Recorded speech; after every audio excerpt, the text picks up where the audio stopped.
The following content is provided under a Creative Commons license. Your support will help MIT OpenCourseware continue to offer high-quality educational resources for free.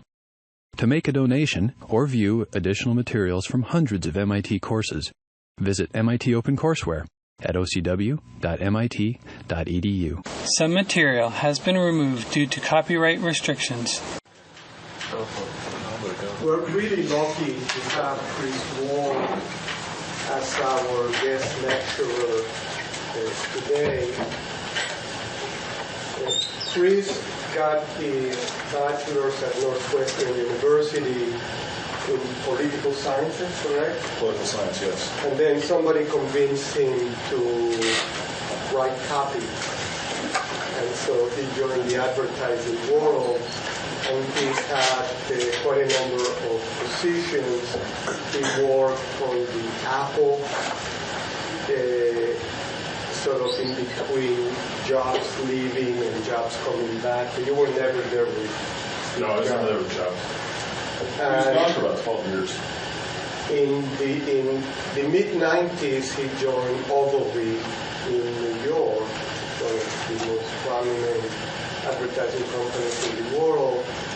And in particular, around that time, IBM consolidated all of its advertising in Ogilvy. Prior to that, IBM had a gaggle of advertising companies. Every unit did its own advertising, which is not a good idea if you want to establish a brand.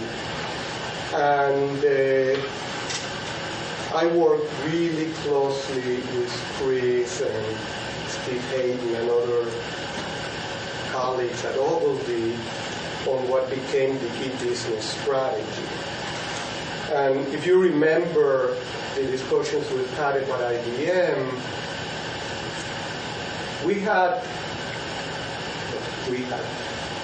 they had at least two major challenges. One is the internet was already hot in 95, 96 in the consumer space. But, IBM was a business company, an enterprise company. So somehow one had to communicate why should a business be excited about the internet. That's challenge number one. Challenge number two, and I don't know which is harder here, is that if you remember, IBM had just come from a near-death experience. And prior to IBM's near-death experience, IBM was viewed as a very uncool company. Striped blue suits and white tie, not what you associate with the internet. So not only was IBM uncool, but IBM was viewed as near death in the 93, 94 timeframe. So Chris and team had to make IBM relevant to the new world of the internet. And you're talking about all this stuff that they did and why that is so important. Chris was creative director at Ogilvy for a long time until just a few weeks ago, after you had agreed to bring these classes out. He was named vice chairman at Ogilvy. So that's a very big job running all of Ogilvy's North America business. He created Ogilvy's North America. And we hope there is a relation between the visiting of MIT and we are so modest here. So with that, Chris Wall. I worked at BBDO on the Apple account for about 8 years, launched a number of pretty significant products. I mean, we had at one time, Apple, like as late as like about 1993, had about a 14% market share of 1992-93 of the computer business. And right now they've got, I think they said they had 8% in North America last month, which was huge. But overall, their shares hover around 2 or 3% for the last 6 or 8 years. And I left when it was pretty clear that the management of the company was not going on an upward path.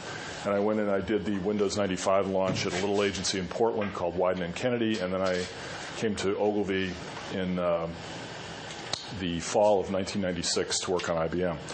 And I'm just going to kind of stumble through my career at Ogilvy here a little bit and tell you, various hopefully interesting stories about this kind of madness of what I do.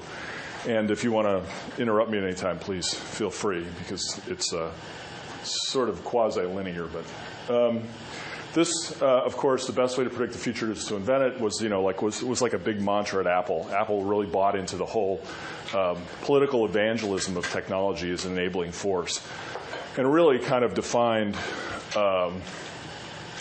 taking products that were pretty obscure and putting them talking to a much more mainstream audience about the power of technology in a way that other companies have kind of tried to follow suit. But I think Apple was really early on that. But I also put and Dan Quayle, I thought that was kind of a great quote that balanced that. One of my favorite movies is 2001: A Space Odyssey, and there's this. I've been reading all these books about Kubrick lately, and there's a lot of stuff in there about HAL, because HAL, the HAL 9000 series, was one digit away from IBM. HAL is one digit away from IBM, which Kubrick denies, but it has to be that. That can't be coincidence. And I always thought the monolith was like a great kind of IBM mainframe. People said it was God, but I actually think it was an IBM mainframe. And there's all this great stuff in there. Like if you go back and watch it now, it's just a beautiful piece of filmmaking and imagery, even though it's kind of hard to follow and it kind of runs. It gets so metaphorical at the end, I get completely lost. But the whole kind of relationship between knowledge and technology and the quest for the unknown is it's so cool. It's so incredibly cool. I think when the movie first came out in the 60s, you were not supposed to be sober or yeah, you're supposed to be a little stoned, yeah, when you saw it, yeah. I was about 8 or 10 or something, and I was sat in the back of the Evanston Theater giggling, and all the kind of ponderous, college students that probably from the Northwestern Technology Center sat there, and they were all very disgusted with the little kids in the back giggling. But that sort of defined my career. By the way, I'm not advocating war, just in case somebody from the MIT administration. But anyway, I think that the movie is just a really great. I love technology, and then try and make your list of the top 10 engineering movies of all time, and there aren't that many of them.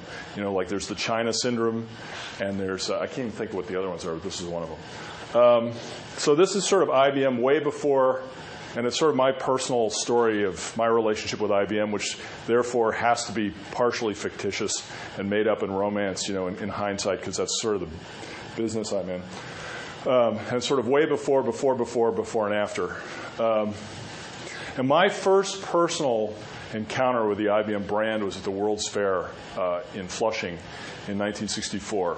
And for whatever reason, about a year ago, I kind of went back and revisited that.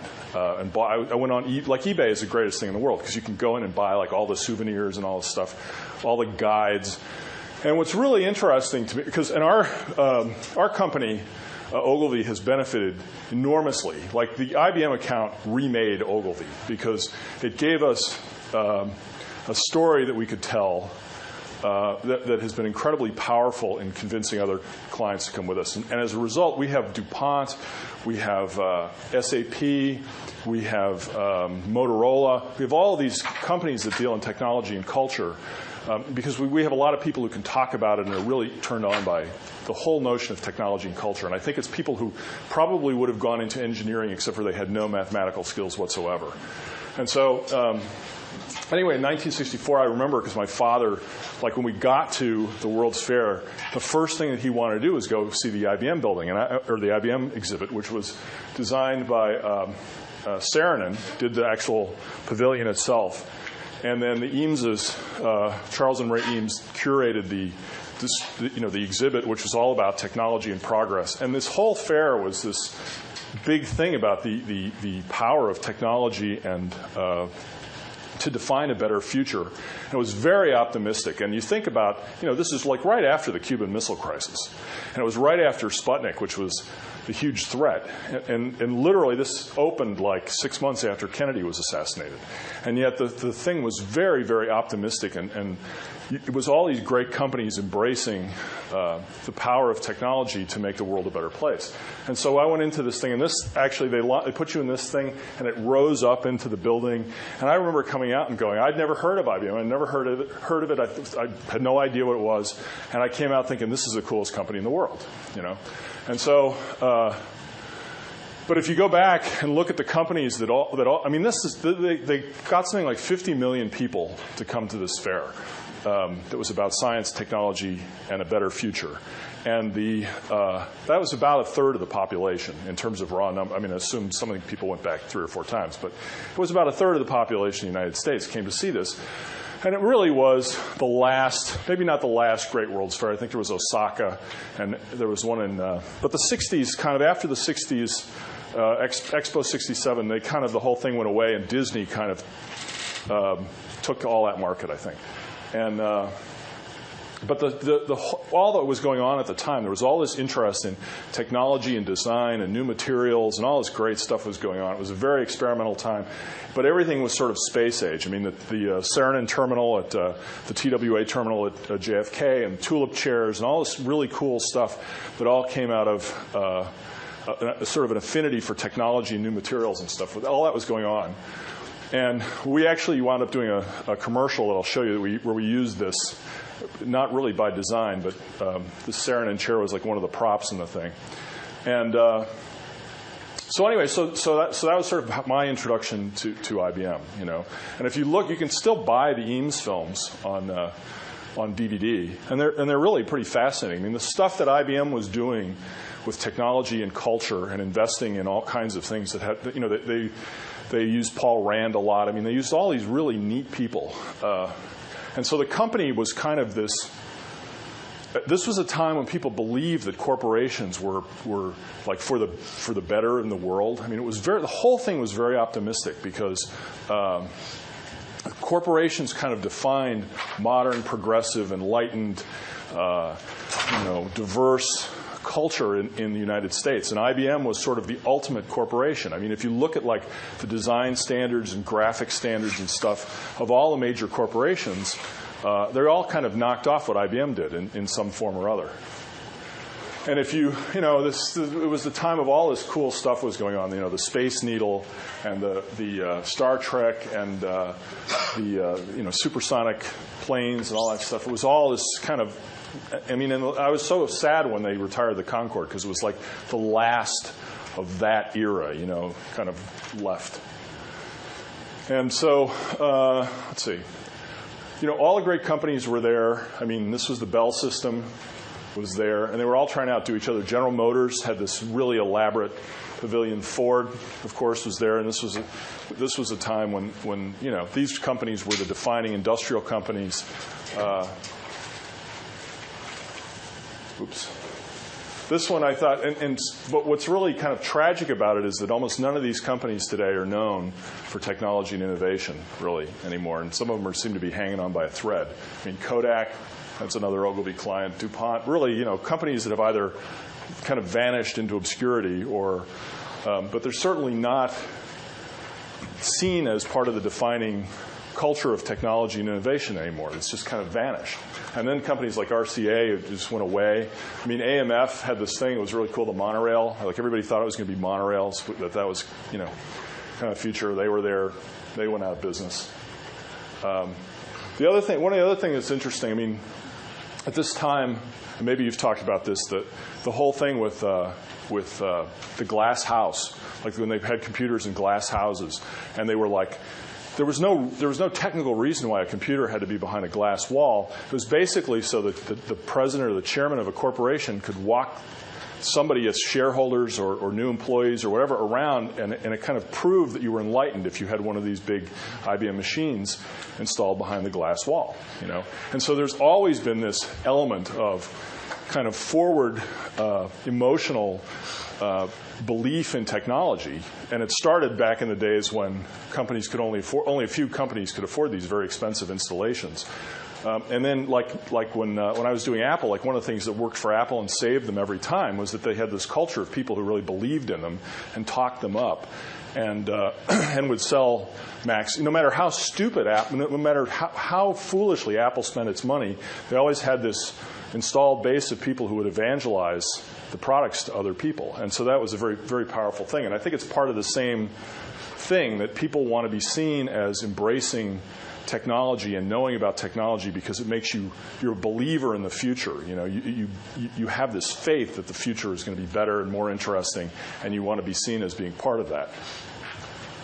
IBM, IBM, at least in my recollection, was seen, like in the 80s, IBM was really late to the party with the personal computer. And you had Apple had kind of staked out a territory, and Apple was the media darling because Jobs is just gifted at playing the media.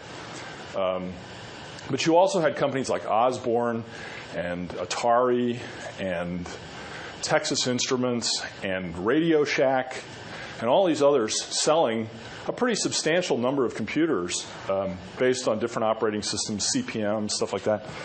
And when IBM came with the PC, which was in 1981, it was really seen as IBM at its best because they had been behind the eight ball, and they did this sort of skunk works in Boca where they put together out of existing components a new computer, put it out there. It was an immediate success. It defined the market. It knocked CP/M out of the market altogether.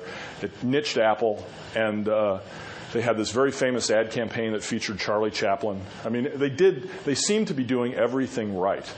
And from about 1981 to about 1985, 86, IBM was still seemed to be hitting on all cylinders.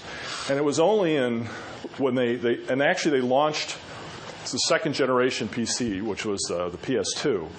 And they seemed like I went to Comdex that year, and it was a huge event, and it's like the anticipation. The basic assumption was IBM could not fail, and so they went out and they seemed to be hitting on all cylinders again, but they were unable to ever convince anyone, or after about 2 years into it, they kind of lost any ability to convince anyone that there was any real value in PS2 and OS2. And they'd been doing a partnership with Microsoft, and that seemed to go south. And all of a sudden, these kind of holes in the IBM mantra or the perfection of IBM started to evolve. And Apple had always used IBM as a kind of a foil. Like when they did the 1984 commercial, they had always pitted themselves against IBM, which was completely ridiculous. I mean, Apple was making this little toy, and IBM did all of these other things, and the scale of the two companies was ridiculous. It was not an Apple versus IBM. But Apple used that very successfully to make it seem to be a two-horse race. And at the same time, then when IBM started to fail, some of that benefit accrued to Apple. But anyway, so by about 1990, 1991, OS2 was really a flop. And there was talk about breaking up the company. I mean, just about everything that could go wrong went wrong, and it seemed to go wrong pretty fast. And so then there came like a slew of publications in the early 90s that talked about the demise of IBM. And these were they were best-selling business books at the time. But it became all of a sudden, the whole world kind of piled on IBM and said IBM is finished. And the thing about in technology companies, the change between the top of the heap and the bottom of the barrel happens very, very quickly. If you're not ahead of it, if you're not paying attention, things can go south in a hurry. And I mean, on Apple was always like this. It was like this product, the Macintosh Portable was just a disaster, and then the PowerBook was a home run, and they did Newton, and they were kind of always, they lived this cycle of birth and death and rebirth. But I think they were used to it, whereas for IBM it was really hard because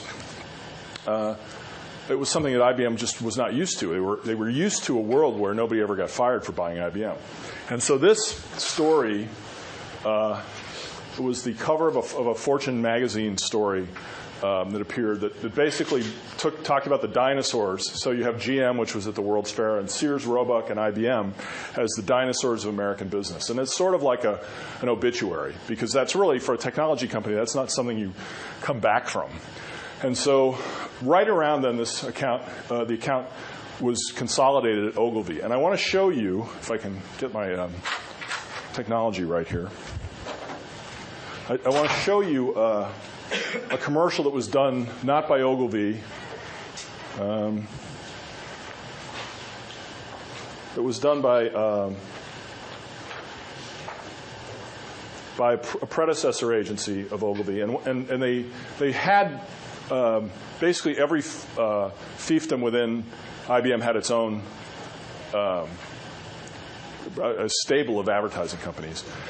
And for some reason, although they had done a really great job launching the IBM PC, they changed agencies, and they went to an agency they changed agencies several times, actually, and they went to an advertising agency that kind of did jingles, and they were kind of known for doing packaged goods and stuff like soap and stuff like that. And so this was the launch of the PS2, and it shows kind of what happens when you put kind of jingle guys on a powerful piece of technology. And you'll note there's a little dig in here against Apple, just in case you miss it. Oops. Sorry. You got to juggle 10 things all at once and get them done right. Get them done before lunch. How you gonna do it? Well, you're going to PS to it with the IBM PS2. You can do things with microchannel that other computers just can't handle. You got an edge in power and speed or a forward thinker. Yes, indeed. How you gonna do it? Easy. You're going to PS to it. The solution is IBM. I mean, I remember when that came out, because I was working on Apple, we just couldn't believe it, because it was so everybody was so frightened of IBM, and it was just so bad and so stupid, and it sort of violated every kind of ridiculous thing that you could ever do, and it was a complete flop, and they never really were able to explain why anyone would move to PS2. And then the industry perceived it as a move back to proprietary, that there wasn't really any benefit to it. It was just IBM trying to enforce a proprietary system, a closed system. So anyway, so in there, right, is this cover. This is going to take a couple seconds, switch back and forth, is happening. They came to Ogilvy. And this was the nobody. Let me just go through this too. It says nobody ever got fired for buying IBM, which was kind of before, and then before was they don't get it. I mean, people thought IBM really did not get it, and you see the trying very hard to be what they're not. I mean, it's not that unusual. When a brand falls out of favor, they then try and be all the things they're not, thereby proving that they really aren't what everybody knew they weren't. And it sort of like goes from like bad to from being just purely bad to being sort of desperate and lonely. And so what I wanted to show you first here was a couple of things that Ogilvy did early on, both good and bad. I'm going to show you quite a bit of work. Most of it is either TV or film, just because it's more interesting to look at in a environment like this, and I don't want to pass out. And I'm not even sure I have all the printed pieces anymore. But I mean, we've done every conceivable thing that you can do for IBM. We've done, TV spots, outdoor campaigns, trade shows, podcasts, radio spots. It is a chalk on sidewalks. Oh God, that was another one. We've made a lot of mistakes. I mean, we've done thousands and thousands and thousands of these things. So I'm just showing you kind of a smattering of things that we've done, in part because they kind of have some stories behind them. But one of the first things that Ogilvy did, and the first time Ogilvy really got this right, was a campaign called Subtitles. And It started off really well, and it was under the theme line of a Solutions for a Small Planet, which was kind of back to a more thoughtful way of talking about what IBM did. And it also got to Lou Gerstner, who had become the CEO, basically said, IBM is a solutions company. It's more valuable together rather than breaking it up. And a lot of people, including a lot of people within IBM and a lot of the financial analysts, were all kind of clamoring to break the company up. And there had been a lot of research done on sub-branding and all this other stuff. And so that was a pretty, in hindsight, a pretty enlightened call that really saved the company. And so I'll play you the very first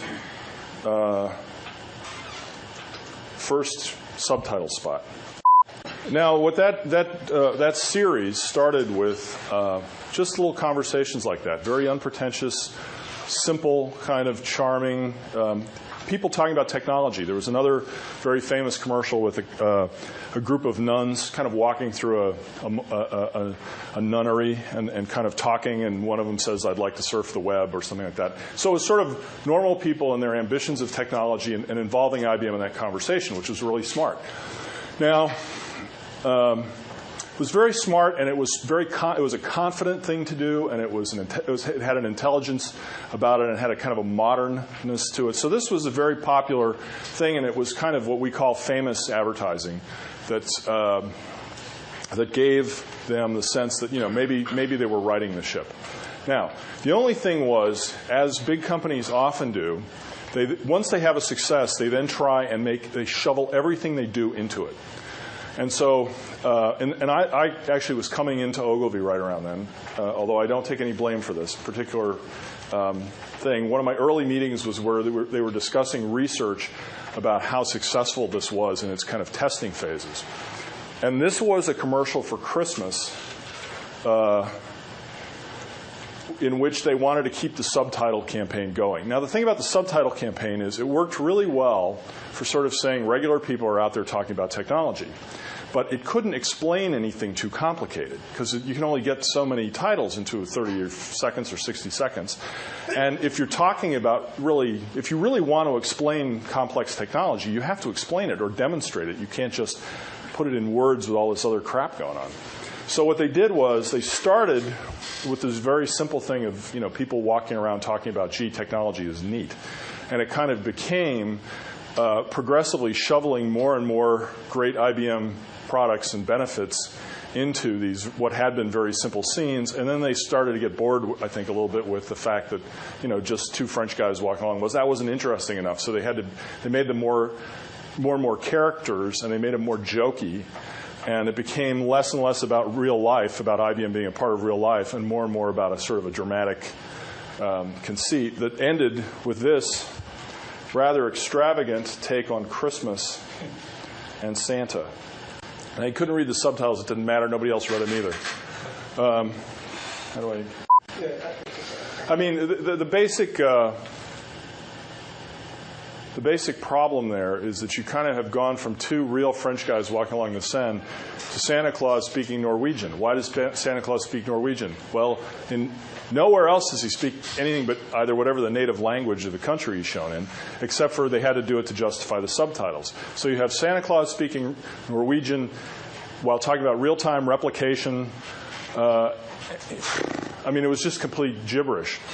And so this is sort of where it had gotten to the point where we'd kind of figured out like how to kind of humanize IBM again, but we had lost our ability to like talk about complex things with any kind of authority. And to make matters worse, then they did a sequel. Like they got so wrapped up in this that they did a sequel, which I have to show you. So now you have to understand. Now the other thing about normally in most dramatic depictions in the United States of Santa Claus, you would have Santa Claus, and you usually have, if you're going to have elves, the elves are usually played by midgets. But IBM is politically correct, so you can't do that. So they then become 15-year-old boys or 18-year-old boys. So now you've got Santa in the hot tub with the 18-year-old boys speaking Norwegian, And so at that point, it had sort of just gotten, it had sort of gone back to being kind of not so good again, And that's the kind of thing you deal with a lot in advertising. You kind of, it sounded good at the time, and then you go do it, and you go, oh my God. When I started, and I started in this business as a copywriter, and you kind of work your way up to supervising people, and then more, but essentially you write ads, you think up ads, And the group of guys that I got when I came to Ogilvy were really struggling with IBM, and in part because the stuff was so complicated, you have to be really interested in this. Or it comes through, because if you just start doing jokes like Santa Claus, if you don't love and you're not interested in the details of the technology. So the other thing was there's such a volume of work that just getting it out every day sort of stops you sometimes from thinking about what you're really what you're trying to do. And so what I try to do is just kind of focus the group of guys and focus some of the clients at IBM on, we need to do, there are 2 or 3 things we needed to do, and if we did them, we would succeed, and if we didn't, it didn't matter what we did. And so it was sort of like our prime directive was to kind of engage a younger audience, be a part of the future instead of part of the past, and prove that IBM gets it. And that's kind of an issue of both style and substance. We had to be able to talk about what we do in a way that had some authority, at the same way you had to prove that we understood the problems that people were having with everyday technology. And one of the things, again, that happens a lot in large companies, and I think it's more true of the East Coast than it is of the West Coast, or at least it was 10, 11 years ago, is that like what IBM would do is it would spend so much time discussing issues internally that by the time it got around to talking to the outside world about them, the outside world would have been talking about it for quite a bit because all these companies in Silicon Valley would be out doing campaigns at various levels talking about what was going on. And IBM would arrive late and declare that, well, here's what's going on in the world, but everybody knew it already. So, once again, it's sort of proving that they weren't getting it. And so we tried to look for ways to just be credible, be what IBM always was, but be more timely, do things in a more timely fashion. Now, as this was happening, one of the first things, what was going on was there was a lot of buzz, from about 95 on, there was a lot of buzz about the Internet. So by the end of 96, the Internet was, people were talking about it, it was all over the place. But there was a lot of stuff that was just kind of about sort of silly, frivolous stuff. And so what happened was, IBM had bought Lotus Software, which was a very credible player in the PC space and in business computing at a PC level. And that account came to Ogilvy, and that was the first project that I worked on. And it was a little dicey because the people at Lotus were very wary about, they had an esprit de corps that was very different than IBM and very much more West Coast in its attitude.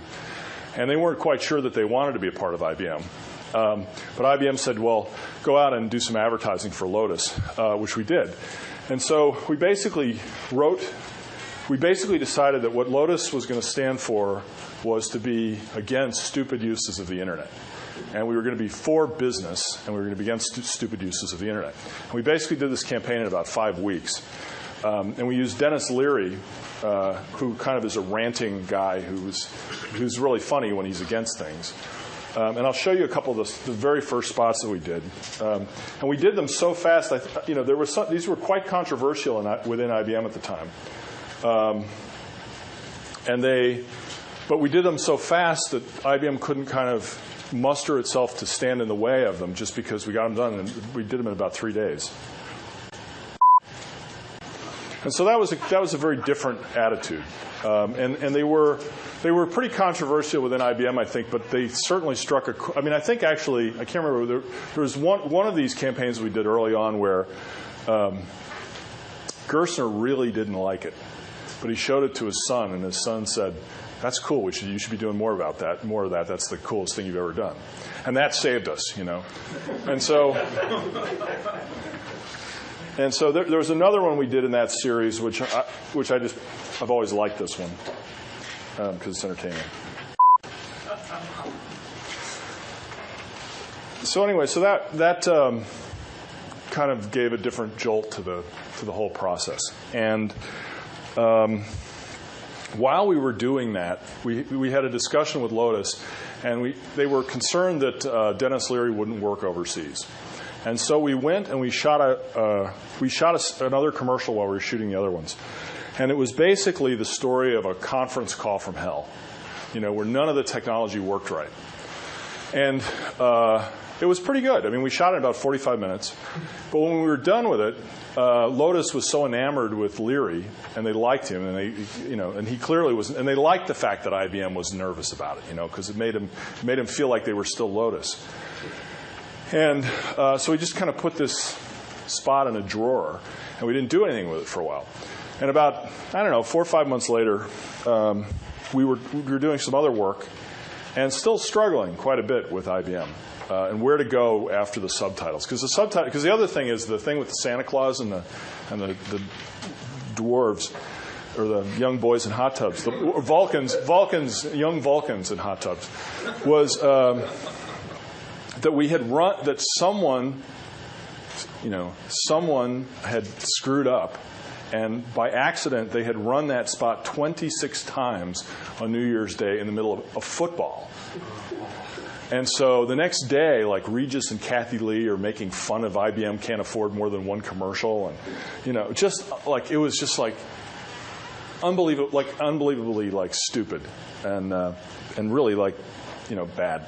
But so as all this is going on, we were trying to come up with some new campaign and really having a lot of trouble with it. And so one of the exercises we did in kind of desperation was to take this spot that you're about to see and just put an IBM logo at the end of it. Now that wasn't the form. I mean, the interesting thing about that campaign, which wound up being pretty famous campaign. It's now run in some form or another for about almost 10 years. And the original spot was shot for a different company. It was shot in color, and the letterboxing was something that we added later along the way. And it kind of like one of the things I think is cool about technology is it's inherently improvisational.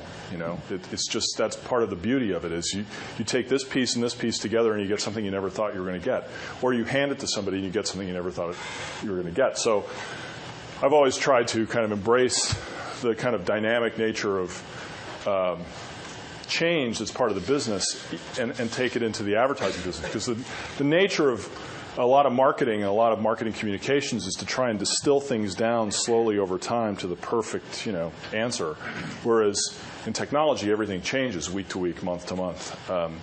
And if you can't do things quickly or take advantage of change, you can get in fairly desperate trouble pretty quickly. So we kind of evolved this improvisational style where we'd go out to write some commercials, or we'd start on a piece thinking it's going to go here, and then it would go someplace a little bit different. And IBM, one of the big changes for IBM was they kind of got used to working that way. And eventually, pretty quickly, we came to this e-business campaign, which came out, I think the idea of doing e-business came out of corporate John Iwata's group or something. Or it was you. I mean, but it was. It comes down to the agency like e-business, and for us the problem was, the thing about, like, if you look at, it's very hard to do brand transformations. They're hard to do, but usually when they happen, they're anchored in some kind of product. So like when Apple transformed itself recently, it was the iPod. The iPod was a transforming technology. It mostly came down to here's your music, and so everybody who bought one of those things, that was the proof of transformation. When Volkswagen had a terrible slump for 20 years, But when they came out with a new Beetle, it changed everything, and they became a new company, and they became much more successful. But IBM really didn't do that, and IBM still makes basically, evolved, but the same products that they made 25 years ago, and certainly in 1996. There wasn't anything new. I mean, there wasn't very much you could touch, Now there's nothing you can touch because they've sold off the personal computing division. And so it was hard for us because it was like, you need something to take a picture of that you can say, see, we've changed. So we kind of, we approached e-business. I mean, the reason we did this logo was because we needed something to show, something to happen that would say become like a so we try to treat this like a product launch without any products. And we found that, like you see the problem of the Santa Claus commercial, besides being like a stupid idea, was that you're taking something very arcane and complex and trying to jam it into something and make it interesting in the middle of a football game. And it's not it's not an executive forum or a demo or something. It's the middle of a football game. So it has to be somewhat interesting and motivating in the midst of an environment where somebody's not really prepared to look at it. And what we found is that whenever you can't explain the solution, people do understand the problem. They really, it's an old advertising convention, but it's true. People understand problems. The other thing that was good for IBM was that we were able to talk about problems in a way that said we can help. Not necessarily that we have all the answers, but that we can help. And that sort of disarmed people and gave them the chance to think about IBM as being something that was different and was sort of among the people as opposed to this monolithic dinosaur. The other thing that was good about e-business that it wasn't proprietary, even though the lawyers will always try to own it. Like the lawyers don't really like the whole notion of open source. They don't like it. And so they'll always try and own it. And Microsoft at the time we were doing this was really at the peak of their strength. And they were trying to sell in an idea called digital nervous system, which was a proprietary marketing gimmick. Whereas we said, we don't want to be, we want it to be, we want everybody to use this terminology that we use. So that if everybody uses it, then we become part of something that's seen as successful rather than just trying to own this and go and do the e-business boutique. We didn't trademark e-business right. on purpose. Just the E. Yeah. And actually, at the time this campaign broke, Intel had a group called Pandesic, I think, that was doing e-business. They didn't do it very loud, and HP had an online zine called e-business too. I mean, it was around, So the fact that it wasn't proprietary to IBM was really helpful, and. So anyway, I'm going to show you kind of like the very first things. The conference call spot was the very first spot, and then the next is sort of like a group of things that happened in the early part of the campaign. And they a lot of times didn't really spell out exactly what IBM did, but they just tried to get inside the problems. I mean, that kind of gets, like even yes. So where does this solutions for a small client come from? Is that from before you guys, or?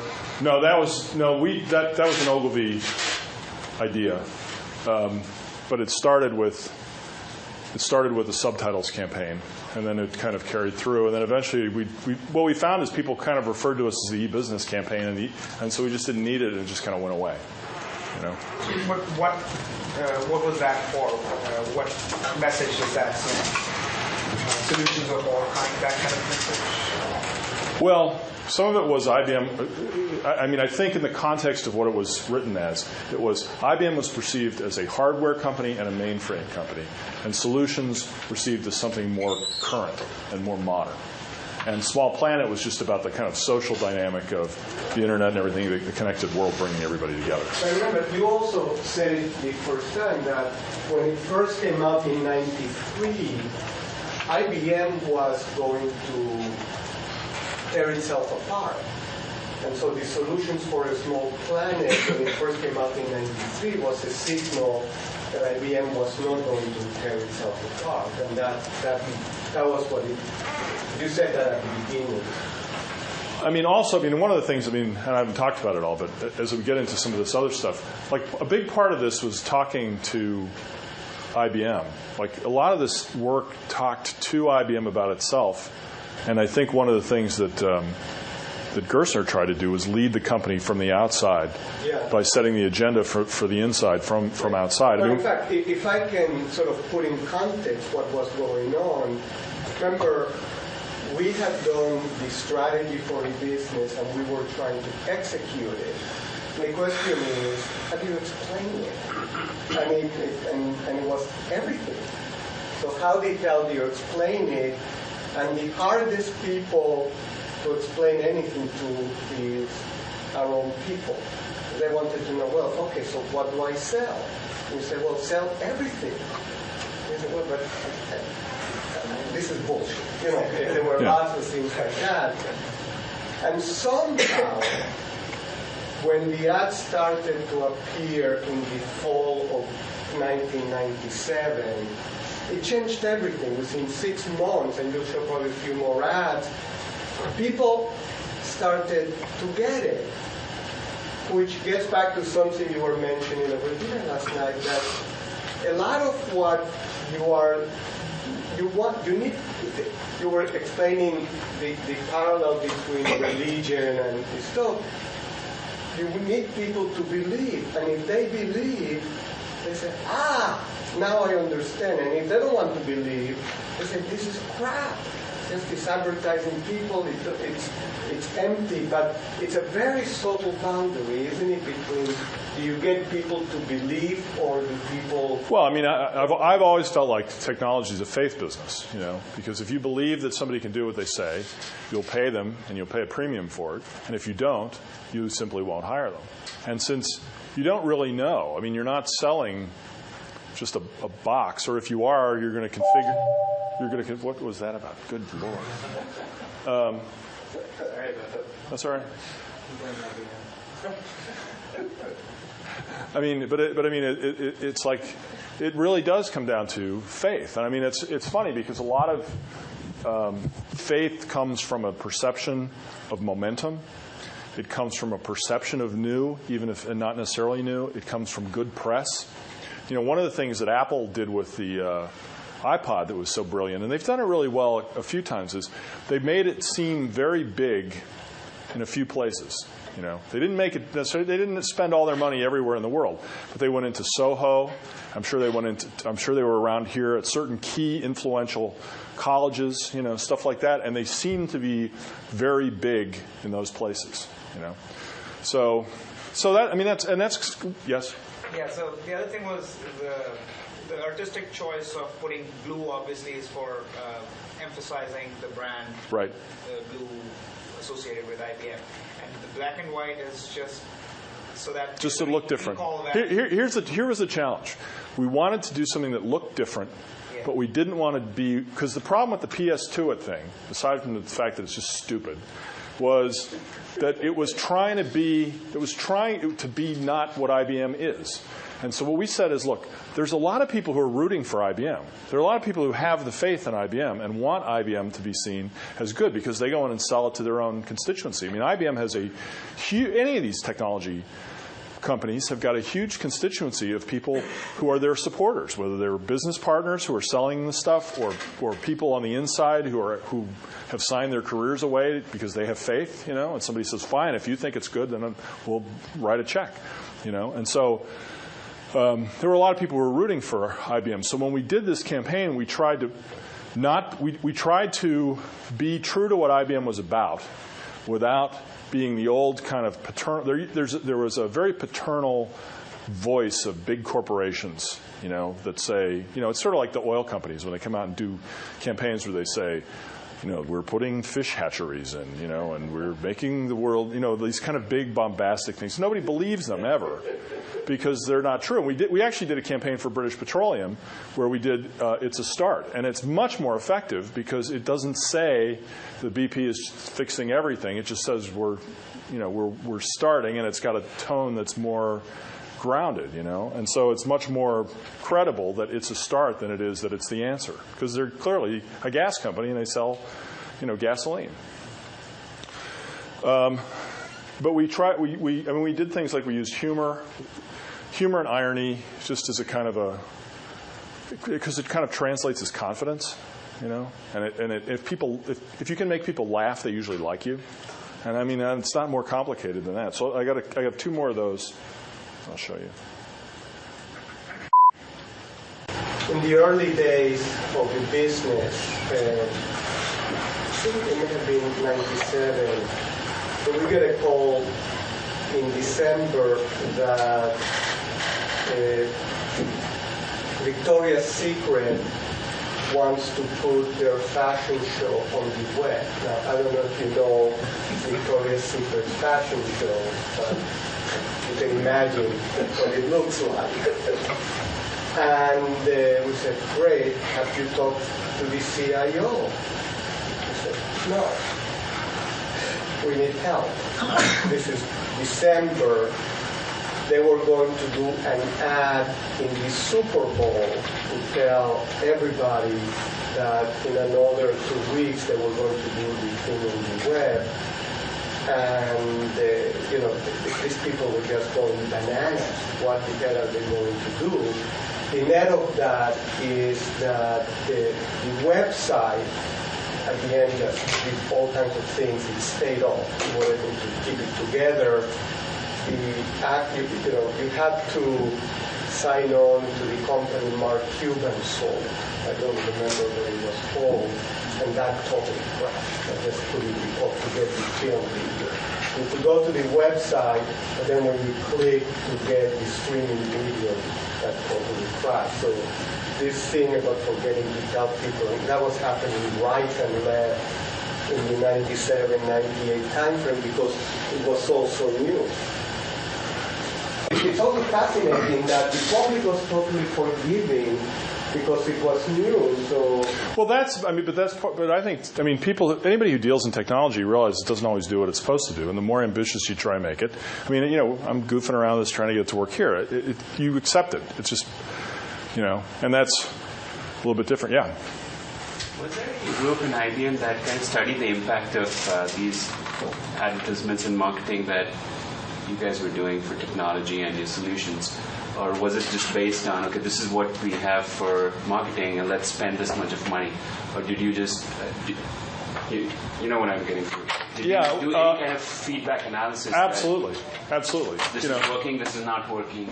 Absolutely, but it's an imperfect thing because here's part of it. Remember, I'm a creative person, so I'm going to give you my point of view on it, which is IBM makes all kinds of products, and they range from, at least at the time this was being done, it ranged from a ThinkPad that cost $2,000 to a supply chain engagement that, takes 8 months to get a sign-off on and costs, millions of dollars. And if you sell one or two, the long-term profit impact is enormous versus the ThinkPad. But if you go out and test, what kind of people come to testing? Or a lot of the direct this isn't like the easiest, most trackable kind of advertising are things like if you run Wendy's, because with Wendy's, you run an ad on Sunday night, and tomorrow morning you sell however many chicken sandwiches, and you know how it worked versus the last time you did it. It's pretty scientific. With a web-enabled supply chain, there's a long engagement process, and it just depends. It depends. If you think about e-business changed everything for IBM, but it's hard to say which was the most important thing in those things, because it probably depended on who you were talking to, and because you have all these constituencies that are different in their impact, and a lot of them will not go to advertising testing, or it doesn't boil down to one thing. For example, one of the things I brought these along because I just wanted to. I just want to make clear that this was not just a bunch of television advertising. It's just more interesting to look at here. We did a lot. This was a piece we did. We produced originally for the Wall Street Journal as a launch piece for e-business. It was 8 pages, and it was all around the theme of "Are you ready for e-business?" And it was very dense copy. I mean, we deliberately wrote this, as very dense copy with every single fact that we could find within IBM to support the kind of the e-business manifesto. And do we think everybody read all this copy? No, absolutely not. We kind of said, well, look, there are going to be three kinds of people who read this. There's going to be, most people are going to look at this and they're going to say, wow, this is a big statement, IBM's up to something, but they're not going to read the whole thing. Then there's going to be a second tier, which is still going to be pretty big. It's going to read some of the captions. So we wrote it so that if you just read the captions, you felt like IBM was up to something, and there was real substance behind it, and that there was a real sense of movement going on. I mean, part of the reason we tried to capture a sense of, everybody, all the participants in this, that it wasn't just for big business. And it was all about all the things you should worry about the opportunities and the pitfalls. It was really carefully written.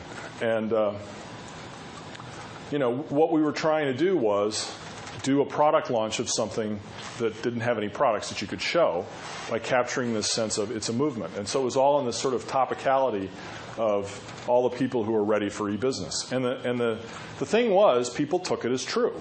I mean, they absolutely took it as true. And then you finally had, the people who actually read it were completely persuaded. And we kind of have anecdotal testing research that supported that. But that's pretty typical, it's kind of common sense. But we used this as a mailing piece. We used it as an internal piece. We used it to the IBM Board of Directors. I mean, we used it we put this thing as many places as we could put it. And some people said, well, it's an indulgence running all this advertising at one time, and it was. It absolutely was. But at the same time, it was a statement. It was a stake in the ground. And it said there was substance behind this, and it wasn't just a tagline. And so I think the combination of kind of broad media that just said e-business, and then this kind of depth every so often was really helpful. And we did have customers who would come in having read this, and they would call IBM and ask, tell me more, So then eventually we also extended. So that was sort of like the issue. But yeah, yes. Did you have any issue about having two different messages? Like, for example, one is the internet, and the other one is like service, transition to service company? Because those guys that I know of who worked at the global services, they had a hard time like selling the concept of IBM becoming like more like a service company at the time. Yes, we did have some issue with that, including the fact that some of IBM was not really prepared to talk about e-business. On the other hand, if you ask yourself, where would IBM be without e-business? The answer is, in technology, you have to get the word out, and part of the way you get the word out to your own people is by doing it big, because they don't pay attention to it when it just comes in through email. They do pay attention to it when it's... I think that one of the reasons... Actually, Lou Gerstner, the one said, Irving, we have to go outside in. Partly is so nobody inside gets confused that we're asking them for permission. So not everybody was with the program, and the most skeptical people were, people in the labs loved this stuff. The people in the sales, some loved it, a lot of them said, I just want to sell my stuff, this is crap. Really, we were fighting this is bullshit. But nobody spends this much money in bullshit. And everybody knows to spend this much money, the chairman is behind it. Because he's giving interviews and so on. And so by going outside in, and remember, I'm talking big, brand defining strategies, everybody has to come along, or else you better go get another job. And I think that was you have to be careful how you do that, because there are times you do that. We tried that in OS2, and it was a disaster. Because, Well, the thing about e-business was it was happening. And people were interested in it, And so it wasn't a marketing gimmick. It was really a view about what was occurring. Yeah. So you'll see, you have to be very careful when you go outside in. And I have a feeling it's easier to go outside in if what you are talking about is already happening out there. Am I correct?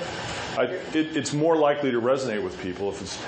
I mean, the thing is, and it's hard to just like if you're going to introduce a mayonnaise and you want to, or you want to put ketchup in a bottle of shampoo. I guess you can go out and create the need for that. You can invent the need for that, and a certain amount of people will try ketchup shampoo before and you find out whether it's going to fail or not. But in something that's as complex and sort of faith-based as technology, big technology, there has to be truth to it. I mean, the old adage in advertising is an advertising campaign that's a lie will make a product fail faster because people will try it and they'll say it's not true and then that's it. It's over. And so there has to be some truth. Certainly with e-business, the truth of the matter was what IBM was able to do was take something that was really going on and articulate it well and make it interesting and make it big, and it gave people permission to think about IBM in a different way, which was part of the future instead of part of the past. And one of the things that we did early on while we were doing, like all of the TV commercials and that manifesto and stuff were done for a fairly small group within IBM corporate headquarters.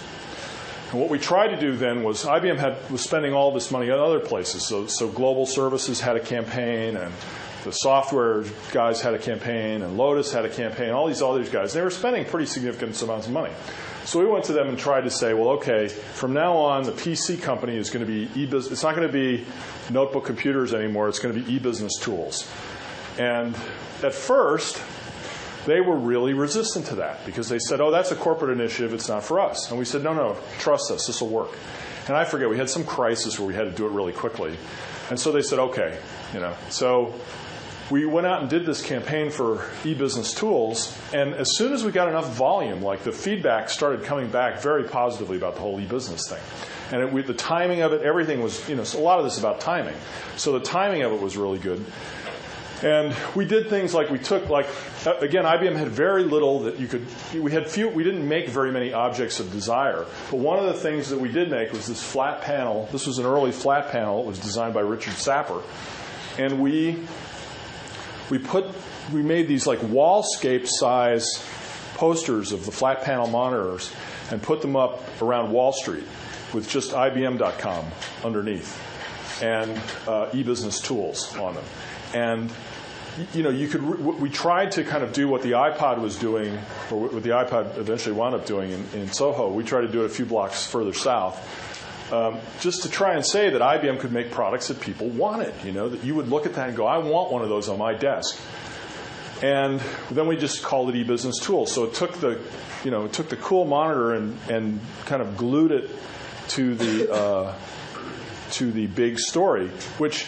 IBM, I think, tried to get very analytical and was sort of like, well, that doesn't really, these don't have very much impact on our profits. We only make $100 a monitor, and why would we do that? And the answer was because that's proof of faith. It's proof that IBM could do something really neat that you would want. And we had a global services campaign, and all we did was portraits of people you wouldn't expect to work for IBM, because IBM's classic thing was sort of, middle-aged white guys in a blue suit. And so we try to pick people who were not typical of IBM, and they were doing things each one of these things would be like a job description of some job you didn't know went in with IBM. So it would be like somebody would be an ethical hacker, or someone would be an e-business strategist, or something like that. But it was like consciously trying to be a little surprising. Like we thought surprise was a big, while still being true to what we are, because this was still very IBM, but it just had a more modern voice. We ran this stuff all over the world. We ran it in Charles de Gaulle and all over the place. And it was sort of like no one ad was that important. It was more like the collective feeling was IBM's got cool people, interesting products. And then we did this campaign about 6 months after we started e-business, and we called this e-culture. And all this was about was we created this thing of so-and-so.com as an IBM e-business. Now, all that really meant was we gave you a cable and plugged you into a wall. It was a very low bar. And frankly, we had a lot of discussion within IBM because the IBM clients kept saying, can't we say more? And we'd go, well, all you really did was kind of just, you gave them some software, and they didn't really do very much. But they became an IBM e-business. And then, so this was like, this one I think was eChord, was Yamaha pianos, and this was Motorola, eChat, and this was REA, the outdoor company. And there was in Europe, we ran this all over the place. This was, we had some French companies. We did it online. We did it in brochures. We did it every place you could do it. We tried to do it. And again, we weren't that concerned with any one story. What we wanted to do was make it feel like every time I turn around, somebody is becoming an IBM e-business, up to the point where Victoria's Secret called up and said, we're going to do this deal, but we only want to do it if we can be part of this campaign. Then they said, they cut a deal with the salespeople at IBM and said, we'll use our photography. You have to use our Victoria's Secret photography, which they then send us a stack of these photographs that are basically against every IBM kind of gender, sex guideline. And so then we had to deal with that. But all these companies all of a sudden wanted to be in the campaign, which was great for IBM, Although then they hadn't set aside money to do some of these ads, But contracts were coming in. So all of this stuff kind of happened at the same time. And as it happened, IBM got much more courageous about everything didn't have to be perfect. Everything didn't have to be exactly figured out. And I brought a couple more things to show, which are sort of risk or other things that we did. And I've got 5 things put together here. One was for at the time we were doing a lot of sports marketing. And that sports marketing stuff always kind of went to waste. So we tried to use the sports marketing stuff to make it still technology statements without making them too goofy. And you'll kind of see a real range of tonality here, from kind of inspiring. Yes?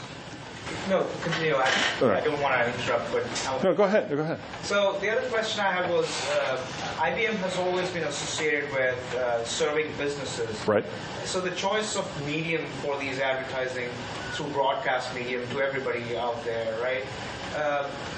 What was behind that? Why wouldn't they just advertise it through other channels that are more specific, that go to businesses only? And why would you? Well, actually, if you want to reach senior, at least in North America, if you want to reach senior, either IT or if you want to reach IT or kind of business line, because there are two basic kinds of people who approve IBM: the guys who build the stuff, the implementers, and the guys who believe that technology can help them do something to help run the organization better. Those people are hard to reach, and there are a lot of people trying to reach them. So where you find them is Sunday morning television, issue-oriented television like Meet the Press. You find them. You find some of them on the CNBC and stuff like that, but it's a very small group of people, because that's sort of and people watch that 15 minutes at a time. They just kind of have it running in the background. Nothing really goes on there. So unless you have your own CEO who's going to be on or something, so we run on there. But they watch sports. They watch. You want to reach the cream of the crop of American business. It's the Masters.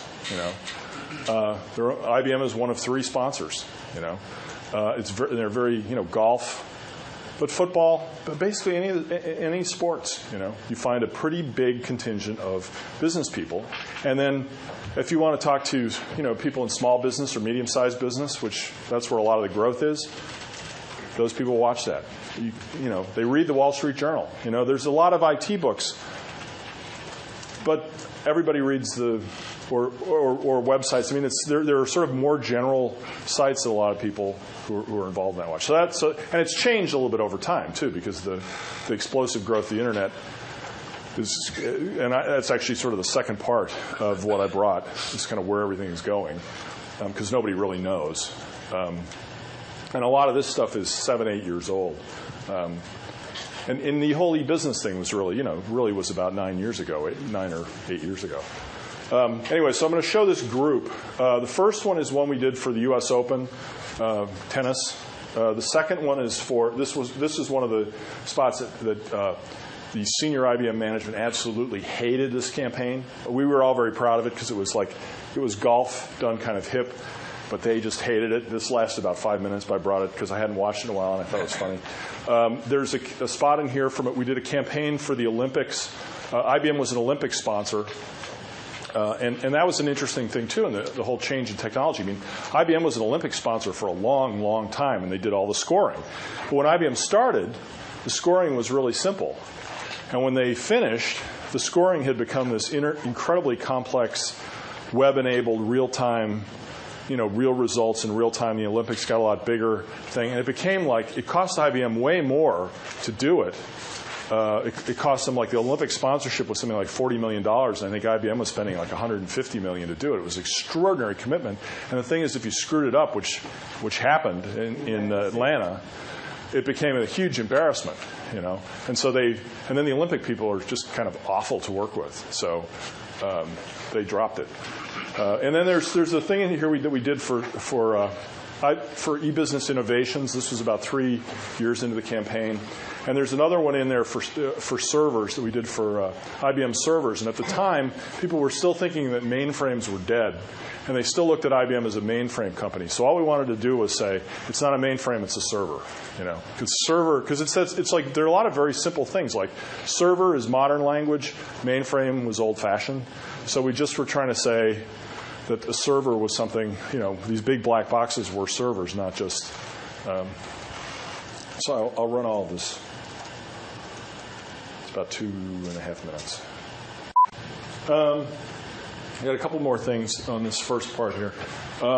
So anyway, so if you go back to this thing, I mean, one of the things in this Fortune article that was good in the kind of storytelling part of this is that Interbrand runs a survey. A company called Interbrand runs a survey in which they purport to be able to put a value on the value of a brand.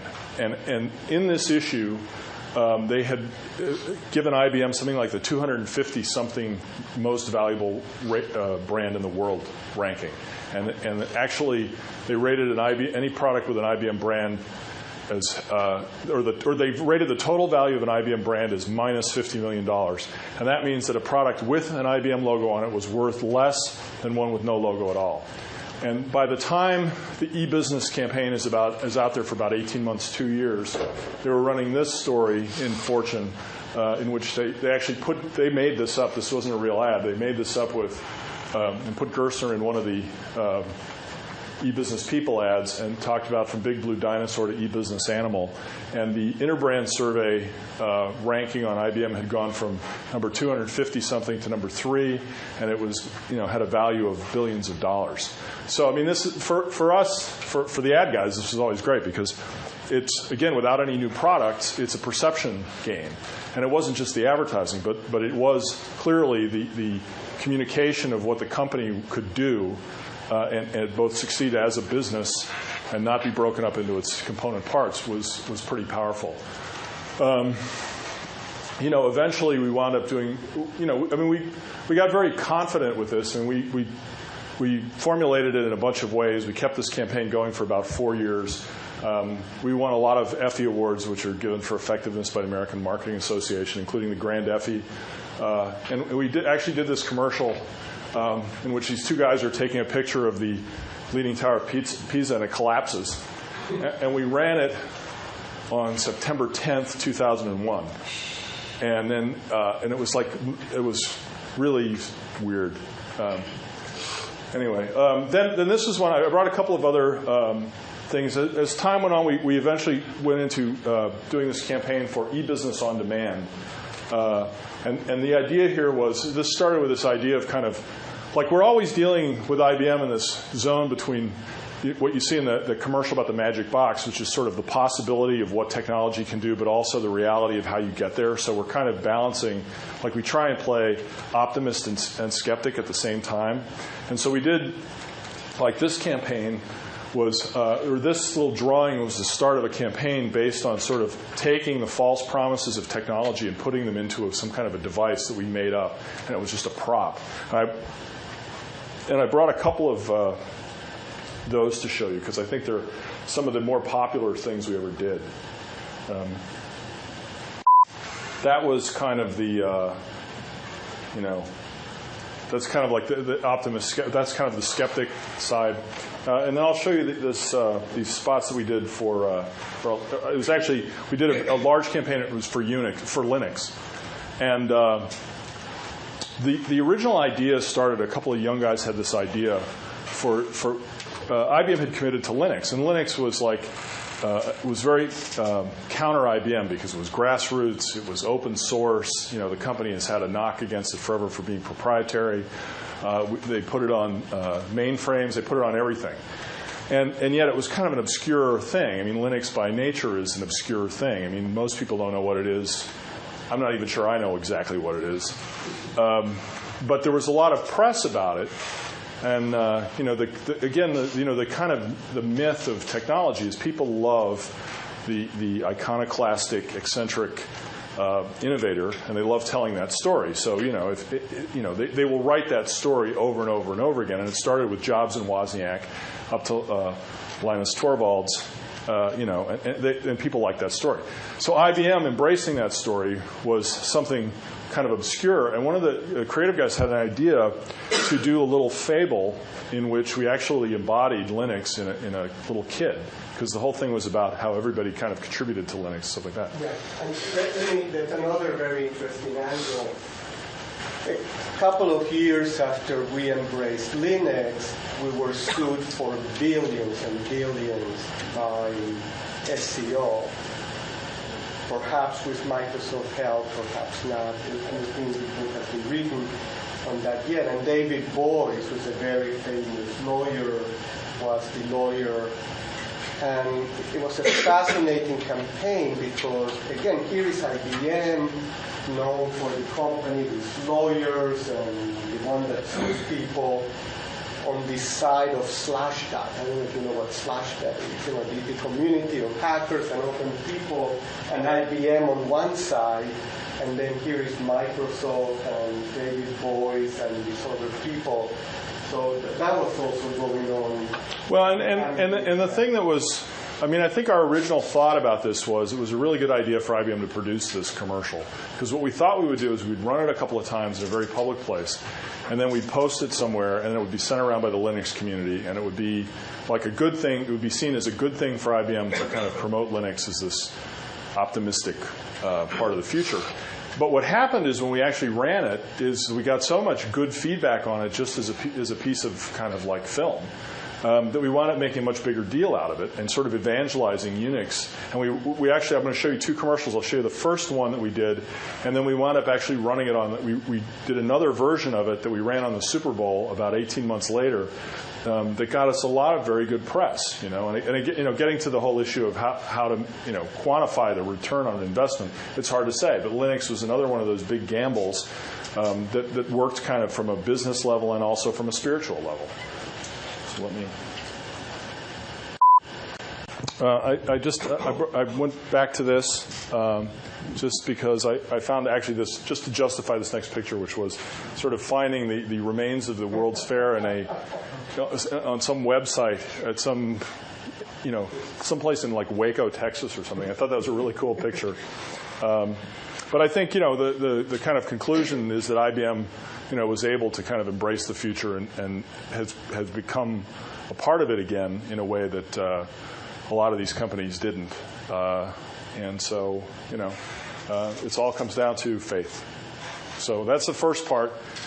So why don't we take a few minutes, and then for the next part, I asked Chris to tell us where is marketing and advertising going, given everything going on Google and so on. I really wanted you to see this work directly from the people who did it, because operationalizing a strategy is really difficult. And remember, if you spend a lot of time building something in the labs, and if the marketplace doesn't accept it, you just wasted a lot of money. And that's why you need to spend a lot of time in the lab. But boy, if you don't figure out how to create demand in the marketplace, You just don't have anything. And when you have a disruptive innovation like the internet was or Linux, the marketplace doesn't know it wants it. They don't know what the hell you're talking about. So you somehow have to create this pull from the marketplace, this faith. And as I hope you got from Chris, this is a lot of hard work, and it's really, really creative hard work to extract the essence of what it is your stuff does and then communicate it out there. So why don't we take 5-10 minutes and then we'll continue.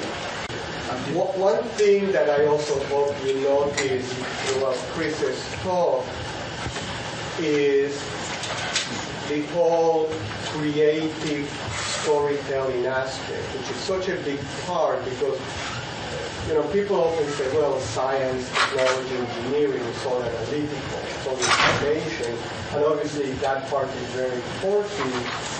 But if you're trying to communicate what the hell it's for, it's much more holistic, it's much more the creative part. And the reason this is so important is because I think that part of engineering, which I associate with architecture and design, I think has been lost. And for very complex things, somebody has to do it. And I can also tell you that when we were working on these campaigns, on the ads, the people at all of these spent a lot of time with our experts in IBM, talking to them, so they could extract from them, why are you excited? Tell me about it. And then they translate it in a way that it happens. So, Professor, I had a question about this whole brand building exercise. So this technology that you were promoting at that time was available to all other companies, and they were probably pushing it as much as you were. There were a lot of competitors in that domain. Your core or your real strength was not really technology, but the people, right? The people that were giving these solutions and all. Let me give my answer, and then Chris can do that. You know, the internet, when we started in '96, everybody knew already the internet was really exciting. But it was, first of all, nobody knew what was it exciting for. And it was very much a consumer kind of activity. And remember, IBM's brand is business. And IBM's clients are people in business. And by business here, I'm including healthcare, government, universities. So it's not consumer. So we needed to take this thing and make it relevant to business. That was the unique thing we needed to do. And that's why when you see the ads, they all keep one way or another saying, yeah, I know this is cute, and playing logos and all that, but business, that's what you need to do. So that's what we did. So what you were really selling were the professional services, everything. Yeah. Hardware, also hardware and software. Because the hardware and software, we wanted our clients to buy hardware and software to run this internet-based application or to run Linux-based application. I mean, we also keep in mind you're looking at about 8 years worth of communications from a company that does an awful lot of stuff. So, you know, like there were plenty of ads that we did that said, here's a new server, here's why we made it. It's got this, it's got this, it's got this. I mean, you have to tell people, you know, like there's a basic informational part of doing what we do where you go, we made a new product, we have a new version, we have an upgrade, stuff like that. I didn't bring that because it's not as entertaining, frankly, to look at, and it's kind of what you would expect. I mean, the bigger thing for IBM was the change from, I don't think they get it, to I think that they're one of the companies that's defining the way the world is going to work, and that's really what this I brought mostly to just show that kind of thing. So the reason I ask this is because there are other consulting companies like I don't know, McKinsey, Bain. They never advertise their services this way, right? They're not selling technology; they're selling their people's skills and services and such. you were actually selling technology there, and through that your services. We were selling both. Also, IBM is much bigger, so IBM has Brand is bigger. Yeah. I mean, in those companies like McKinsey, I don't think does any advertising, but like Arthur Anderson. Yeah, I mean, yeah. I mean, Accenture does a lot. Accenture does a lot, and it just depends because McKinsey's been around forever, and they have all these kind of personal relationships. It's not that big of a company, you know, and it's a very personal, specialized. It's like CAA or something like that. It's a very specialized business, and IBM is not really competing with McKinsey. You know, like there's a. No, they're not competing. It's just that they sell their people's skills also. Right. But we never see them advertising right. anything. So you are definitely selling something different. We are selling all of it, and we are also trying to speak to a very big constituency of people, you know, and including the people who work for IBM, kind of. So it was a very different problem. Let me tell you what this is. This is something completely different. And I brought this, and I'm not sure that you're even remotely interested in this. This is a rant that I did. It's about 20 minutes about the future of sort of web marketing, and because right now the advertising business, there's a lot of, like everything to do with technology, there's a lot of like everything in technology is set up as a war between A versus B. So Apple versus IBM. People want to write that story. So one of the stories right now is the internet versus television, or old media versus new media. And so I did this. I did a version of this talk at a conference that we sponsor called Verge in New York last year, and then I did a cut-down version of it for Johnson & Johnson marketing conference that was all about sort of new media and stuff like that. And so the beginning starts off here a little, you know, like why did you start off this way? They basically said come in at, like one of the themes of this, they had like 20 speakers, and everybody started with as they walked on stage with their favorite song, which I'm not going to play, but it's kind of where the thing starts. And I just literally pulled this out of my computer because I thought it might be of interest to you. So it's about 20 minutes, and it's just a rant. And basically I'm just going to read it. My assistant Maria came into my office a few weeks ago saying that she wanted my favorite song to play as I walked on stage for this presentation. And I said, I don't have a favorite song, a single song that stands above all others. And she said, you have to have a favorite song, give me a song. And I said, well, how do you compare Blue Suede Shoes to My Sharona to Timbaland's greatest hits? And why should I pick one song when in a digital world I can have them all? And she said, give me a song, will you? So I said, okay. And my choice was Peggy Sue by Buddy Holly and the Crickets. And it's a good song for talking about storytelling in a digital age because like a lot of great songs, there is actually a story behind it, or actually a number of stories. The first story is Peggy Sue herself, the Lubbock, Texas teenager who inspired the song. Well, okay, she didn't actually inspire the song. The song was originally called Cindy Lou, but the drummer of Buddy Holly's band was dating Peggy Sue, and to impress her, he asked that the song be named after her. And that was before marketing, really got involved in these things. And so Buddy Holly said, sure, and in fact, the drummer wound up marrying Peggy Sue, and she became Buddy Holly's biggest hit, eventually inspiring everyone from the Beatles and Beach Boys and 1,000 others. The name Beatles, actually, was a John Lennon homage to the name of Buddy Holly's band, the Crickets. And that band influenced an awful lot of the music we listen to today. I mean, the Rolling Stones' first hit was a cover of Buddy Holly's Not Fade Away, which was also recorded by Dylan, by Bruce Springsteen, by the Grateful Dead, among others. And Holly's songs were covered by Marshall Crenshaw, Tanya Tucker, Link Wray, Santana, Elvis Costello, John Mellencamp, James Taylor, and, well, you've got the picture. The song, in fact, was such a hit that Holly wrote a sequel called Peggy Sue Got Married, which led to the 1986 movie directed by Francis Ford Coppola. It was ranked, Buddy Holly was ranked number 13 on the list of the greatest artists of all time by Rolling Stone. Number 13 being appropriate because, like a lot of great stories, there's a huge element of tragedy, namely the plane crash on a cold February night in Clear Lake, Iowa that ended Holly's life at the age of 22 and inspired Don McLean to write one of the great storytelling songs of all time, American Pie, in which he sang about the day the music died. So, Chris, where are you going with this? I'd like to make a slight digression at this point. I am, after all, a marketing professional, and having been thinking about the whole digital discussion this year, the extraordinary change affecting our business, a revolution, a transformation, blah, blah, blah, blah, blah, blah, blah. You know what I mean. Most of the talk is about technology. What's the hardware? What's the software? What are the components and technologies and infrastructure issues? There is endless talk about click rates and page views and search engine optimization. I've blogged this, people, I know. Now, I've spent my whole career as a copywriter working on digital products, having been creative director for 2 decades on IBM, Apple, Microsoft, SAP, Lotus, AT&T Wireless, Motorola, and half a dozen other brands. And one of the techniques I have personally used over the years to sell stuff like this is to take ideas that have been around forever and storytelling and express it with a bunch of new lingo that alternately intimidates or excites an audience into action, which brings me to my topic today.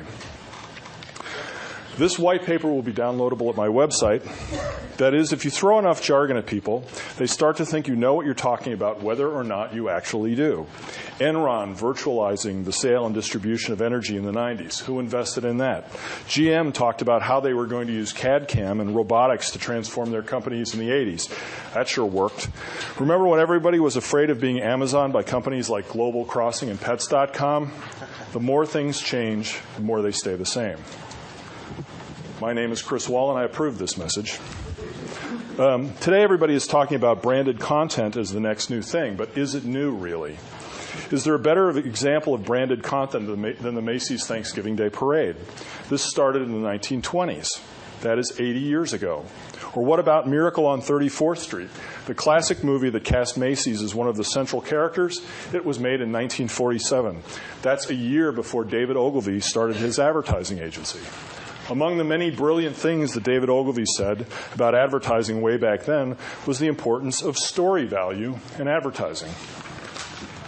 And over the years, marketers have tried all kinds of things to make their stories more valuable. People like stories. People are interested in stories. Branded content is just a new way of saying we need more story value if anyone is going to pay attention to our brands. And if you think about brands as stories, I think it changes how you think about building brands. It affects process and structure, and it's a lot more important than technology and jargon. Big ideas, David Ogilvy called them. Unless your advertising contains a big idea, he said, it will pass like a ship in the night. When I was growing up in this business, there was an axiom that said, big brands do big things and important brands do important things. And I don't really think that has changed. How you do it doesn't matter, but if you don't, your brand won't be big and you won't be important. Anyway, forget about technology for a moment and think about this. For the past 5 decades or so, the responsibility for attracting the large audiences we need to do big things went to the networks, the production companies, and the magazine and newspaper publishers. They were the storytellers. They brought the audience. We went to where the audience was and tried to deliver a compelling message in a few seconds here and a few seconds there. Because we only had a few seconds, we focused everything on perfectly refining our unique selling propositions and product benefits. We honed and we tested and we distilled and we refined. That was our project for the year, those precious few impressions. Get the brand promise right, and then perfect the execution. And we would literally spend months noodling and fiddling and testing, trying to get, say, the perfect depiction of the bristles of a toothbrush as it turned into the light, or the beer pour, or whatever it took. And the whole discussion of story value kind of fell by the wayside. But when you talk about branded content, you're essentially saying that we, the marketers, are going to take at least part of the responsibility for attracting an audience and holding on to them. And that means story value is back with extreme prejudice. David Ogilvy was right. Now, much has been made over the past few years about the decline of mass media, and the primary reason cited is the rise of new media. The internet, gaming, and so on. Technology is the reason, technology is to blame. It's been reported so often that people just take it for granted as true. But I would like to offer an alternative theory. Now, I apologize if I get a little academic here. This is MIT. These are the Beverly Hillbillies. Uncle Jed, Granny, Ellie Mae, and Jethro. This half-hour show about a family of Ozark rubes who strike oil and become petromillionaires debuted on the CBS television network September 26, 1962. And for 2 years, it was the #1 show in America. At the height of its 9-year run, 8 of the top 25 most viewed television programs of all time were episodes of the Beverly Hillbillies. And one program, entitled The Giant Jackrabbit, was the single most viewed program ever and is reputed to have attracted 80 million viewers in one sitting, 2.5 times more than the best episode of American Idol. Now, back in the 60s, the networks provided enormous amounts of content to a large and insatiable viewing public. There were only 3 networks, but they provided a whole lot more content over the course of a year than anybody provides now. What do I mean by that? In 1962, their first year on the air, the Beverly Hillbillies produced 36 episodes. That means from the premiere episode, the last week in September, you could watch every week until the last week in May without seeing a single repeat. That means every week you got a new show, and there was no big deal about an all-new Beverly Hillbillies. That was just assumed by the audience. Contrast this with The Sopranos, which in its last season debuted a new season with just 12 episodes, 1/3 of what the Beverly Hillbillies produced in its first year. And today, most new shows only produce between 18 and 22 episodes in a season.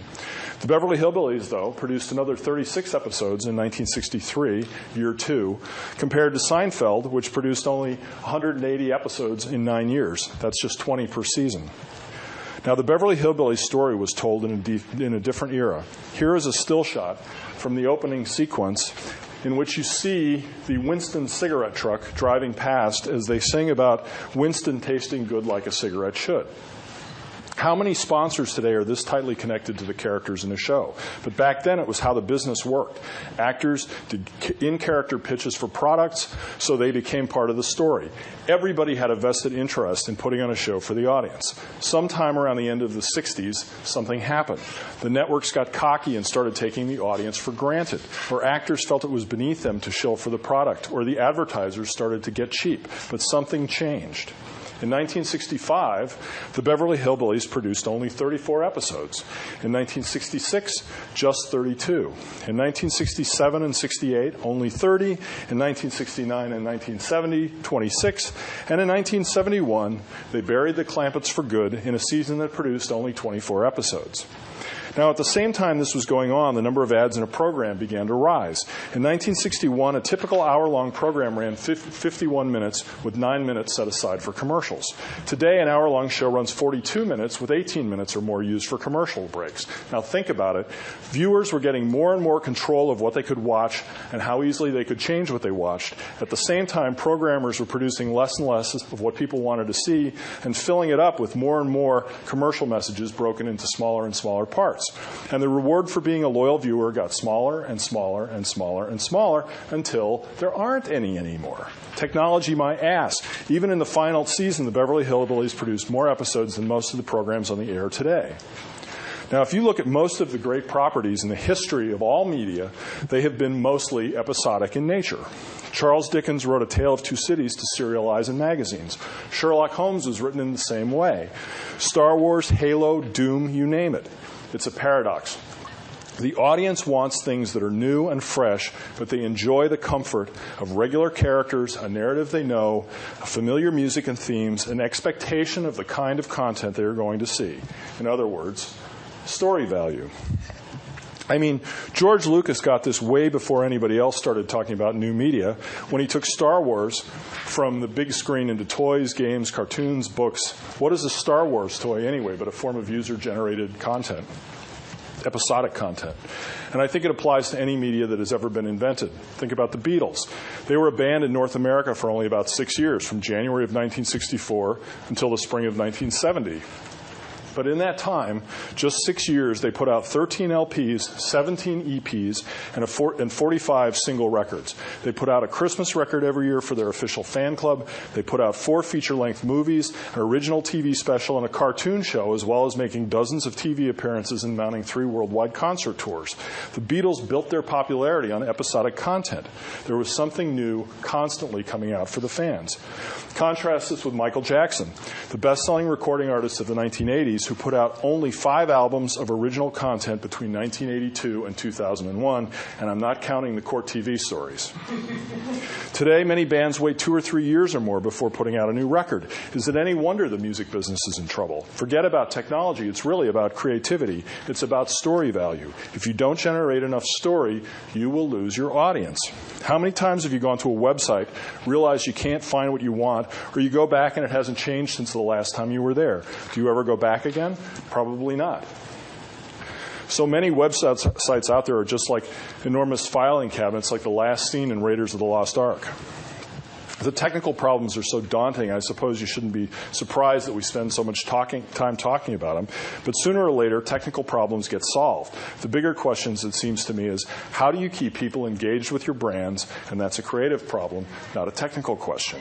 I want to throw one more thought at you. We are on the brink of a revolution. And keep in mind, you've all been non-disclosed. We have entered the era of AWOC technology. AWOC technology can now be found in cell phones and PDAs and BlackBerries and dozens of other handheld devices, as well as everything from iBooks to digital cameras to Predator drones. AWOC technology is inexpensive, pervasive, and easy to use. It is cross-platform based on open source code, web-enabled, real-time, full-motion, 30 FPS digital capture based on universal drag-and-drop AWOC protocols. Unfortunately, AWOC stands for any idiot with a camera. And just like digital publishing put fonts in the hands of people who immediately tried to squeeze as many as possible onto a page, there are plenty of people running around creating content, staggering amounts of content without much substance. There will come a time very soon when we will have to say, America, put the camera down. What a great time to be a lonely person. Never have so many people had so much ability to upload and share so much content that no one will ever see. 7 lonely people in the middle of the night watching a video of your boyfriend as he ties his shoes is no way to build a billion-dollar brand. If you look at the development of any major media, you will find that each media has matured, movies, radio, TV, and recorded music, the production costs of content have gone steadily up. The bar has been raised, not lowered. Edison's first recording was him singing Mary Had a Little Lamb. The Beatles' first album was recorded in a single day. By the time Sgt. Pepper came along, it took months and months and millions of dollars. Production quality, when used properly, is an aspect of storytelling and story value, and storytelling is an art that is not easily mastered. But I digress. With multiple screens going simultaneously and attention moving from screen to screen, we obviously have more ways to lose an audience, but at the same time, we have more ways to keep our episodic stories both evolving and involving. If you think about marketing as an episodic exercise, you very quickly get to issues of structure and process. Who does what? Where do you put the different roles? Some brands have taken editorial control in-house, and they engage agencies to do different tasks on a project-by-project basis. But it's hard to glue together a coherent story from a bunch of disparate sources. That's why I think brand journalism is also a way to think about this. Think about it as a newspaper or magazine. In those kinds of organizations, a publisher plays a different role than the editor-in-chief. The publisher runs the business, worries about production, controls costs, and so on. The editor-in-chief, on the other hand, usually comes from the creative side. A writer becomes a senior writer, becomes an editor, and so on up the ranks. So if your brand is a story and your story has to be refreshed constantly, and you're the brand publisher, where are you going to put the editorial function? At a time when corporations are trying to shed overhead and outsourcing all kinds of things they used to do in-house, are you going to be allowed to build a cost center in the form of an editorial staff who can manage and creative direct your brand story? Are you going to be able to nurture it and protect it in a financial structure that runs quarter to quarter? Personally, I think agencies are better equipped to provide that, though they will have to stop being so project-focused and become newsrooms for brands. This brand will be the brand will be the plot, and the product may not be the hero. And our collective job will be to generate an ongoing stream of newsworthy content, regardless of media, but still held together by a consistent editorial point of view. We have a lot of work to do, all of us. Our timelines are too long. Our decision processes are too slow. The New York Times comes out with 100 pages every single day. Half of tomorrow hasn't even happened yet, but it will be there in the morning. This is what I'm thinking, but having said all that, I still think there's room for, in the present, for good old-fashioned, strategically focused, classically executed creative communication. Consider the way the most significant digital product of the last 20 years got that way. I'm thinking about the iPod, of course.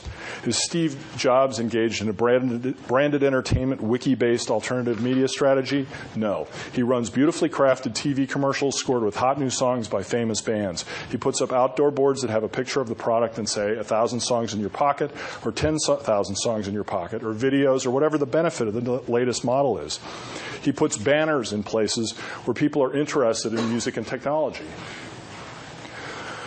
He shows you the product, and on his website, he sells you the product. He helps you understand the difference between good, better, and best. You know, the Macintosh platform failed to become the dominant computing platform because he didn't make it big enough, fast enough. But then, and I know because I was there. But then again, maybe that's the story of the value in the Apple story. The ups and downs of Apple have been part of the American business mythology for the past 25 years.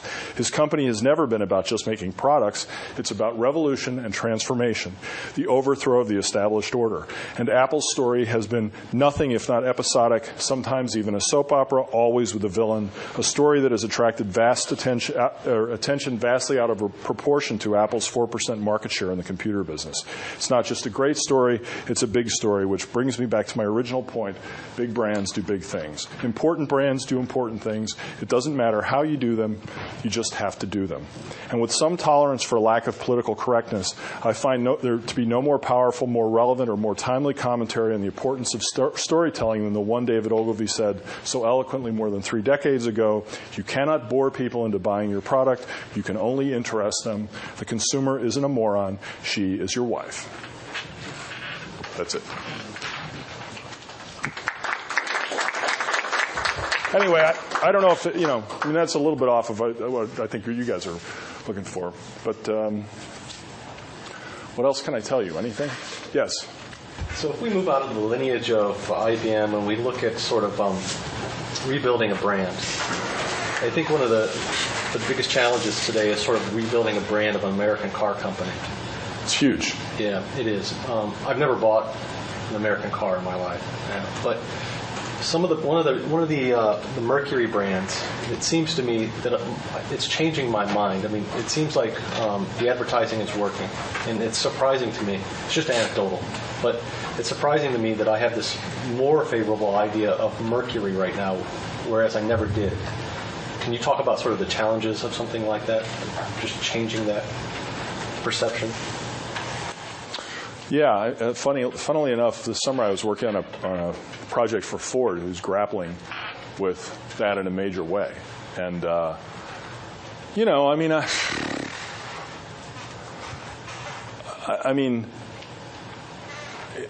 it's a monumental. It's almost like the problems become so big they can't be solved because you have so many people working on them that you just confuse yourself. I mean, the reason that Apple was able to reverse itself was because Jobs came in and he had a point of view, and he took a few people and he went and did it, and they needed that because that's very efficient. But it was not based on research. It wasn't based on. It was a very intuitive sense of this is what we got. This is what I need. Let's go do it.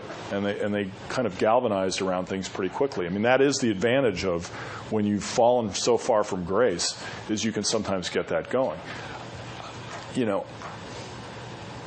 If you look at American car companies over the last 25 years, it has been a steady, ridiculous, predictable decline with a few exceptions. I mean, we were talking on the way in, and we were talking about exactly the same thing, because the thing that Mercedes did with the German guy, who was he was a real guy, but people thought he was like Colonel Sanders, with a German guy trying, and I mean, I think Detroit has my own personal feeling. If you compare Detroit to Toyota. The way and Honda, the way Toyota and Honda talk about their cars has a very modern sort of California technology bent. If you look at the way Ford and Chevy and all these others talk, they're trying too hard. It always sounds like they're just like they've got their socks don't match. Like something's wrong. Something doesn't quite work. And it's weird because, like, the Ford problem, I mean, at least from Ford's point of view, I tend to agree with them, was they think their products are better than the perception.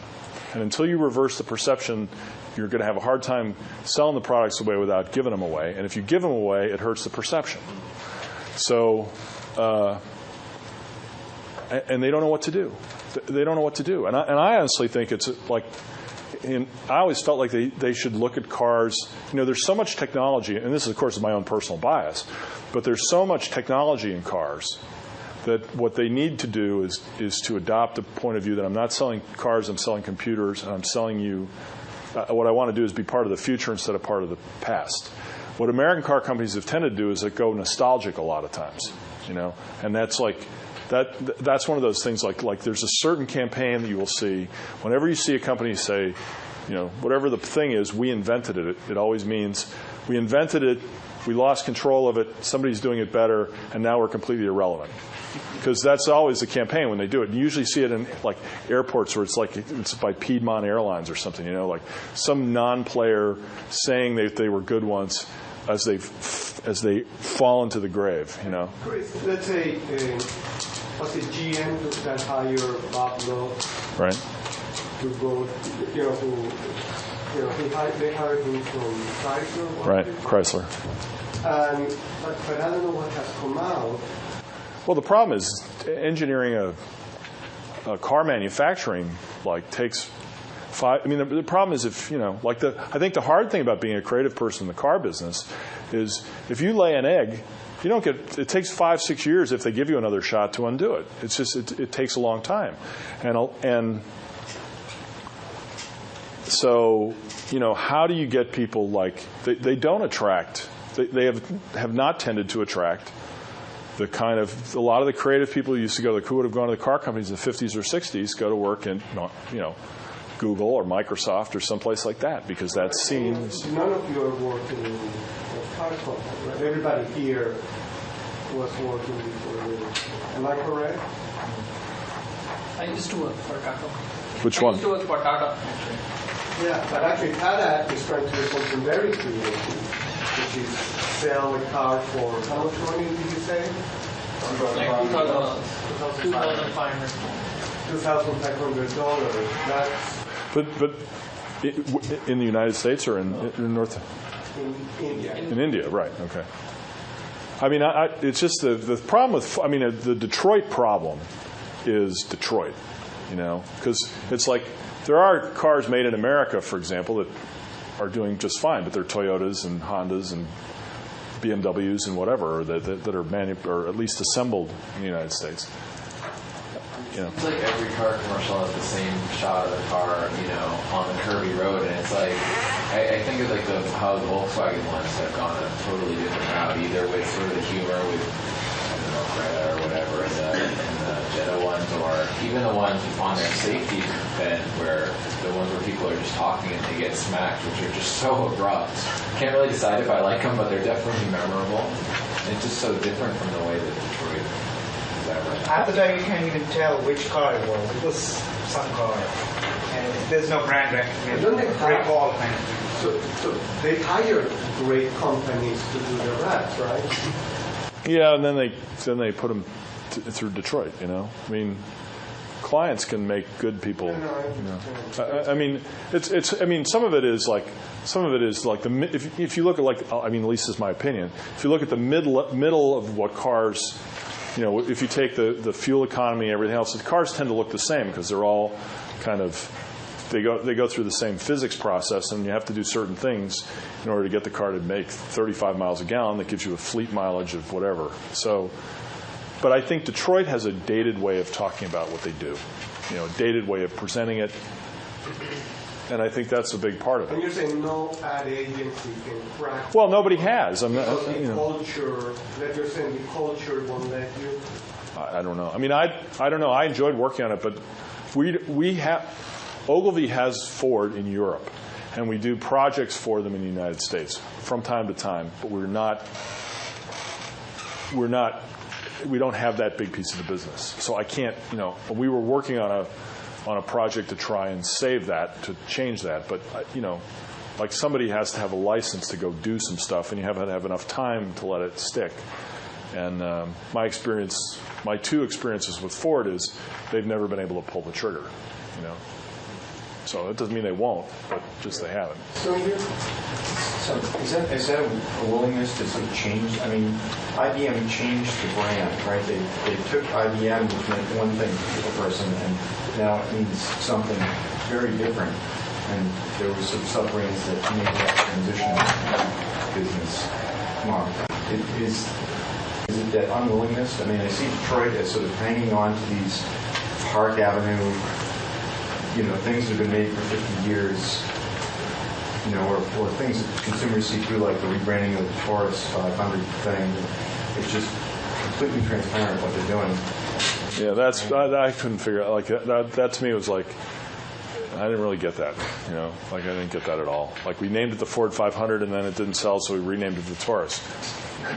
Well, I don't think the name was the problem, you know. It wasn't like I could never drive a car called the 500, you know. It was the car, you know.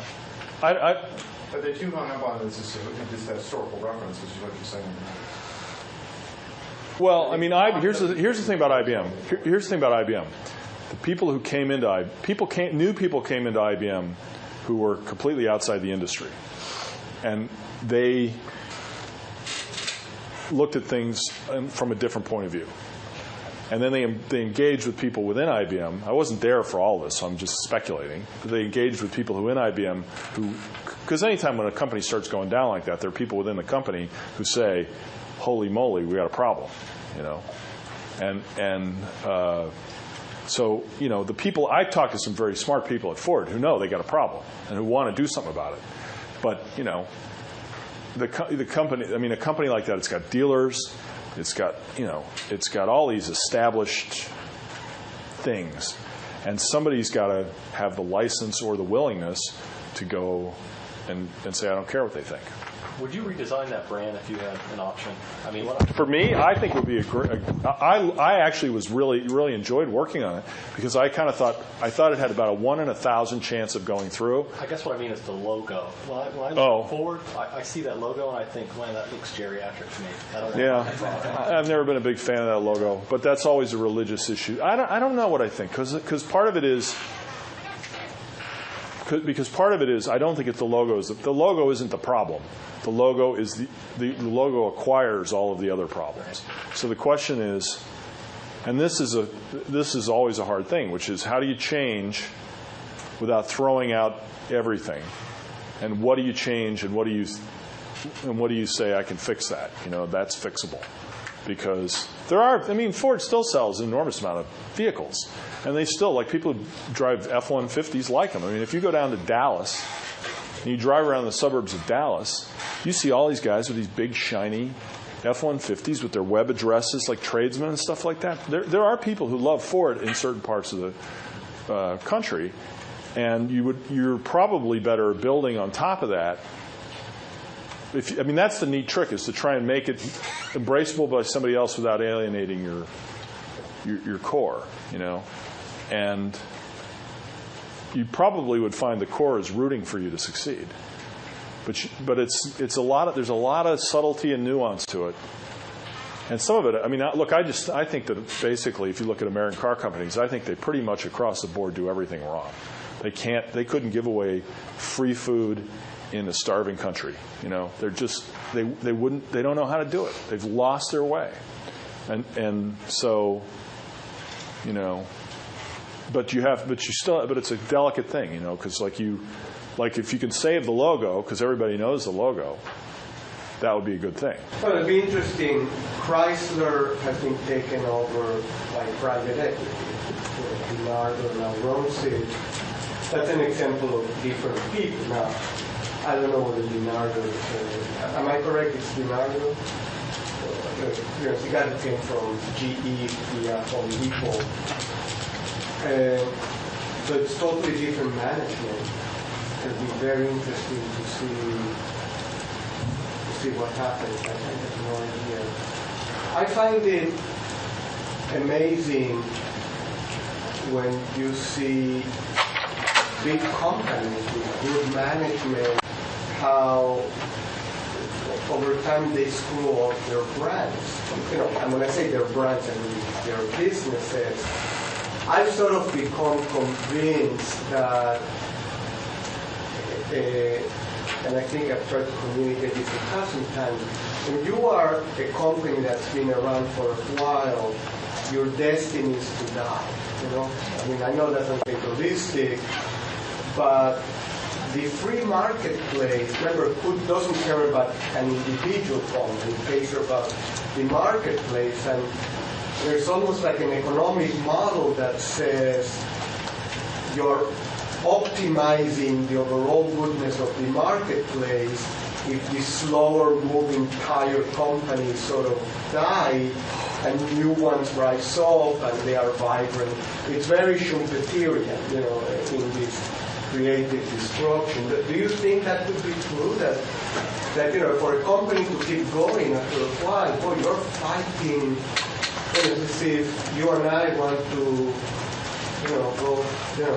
behave like we were here.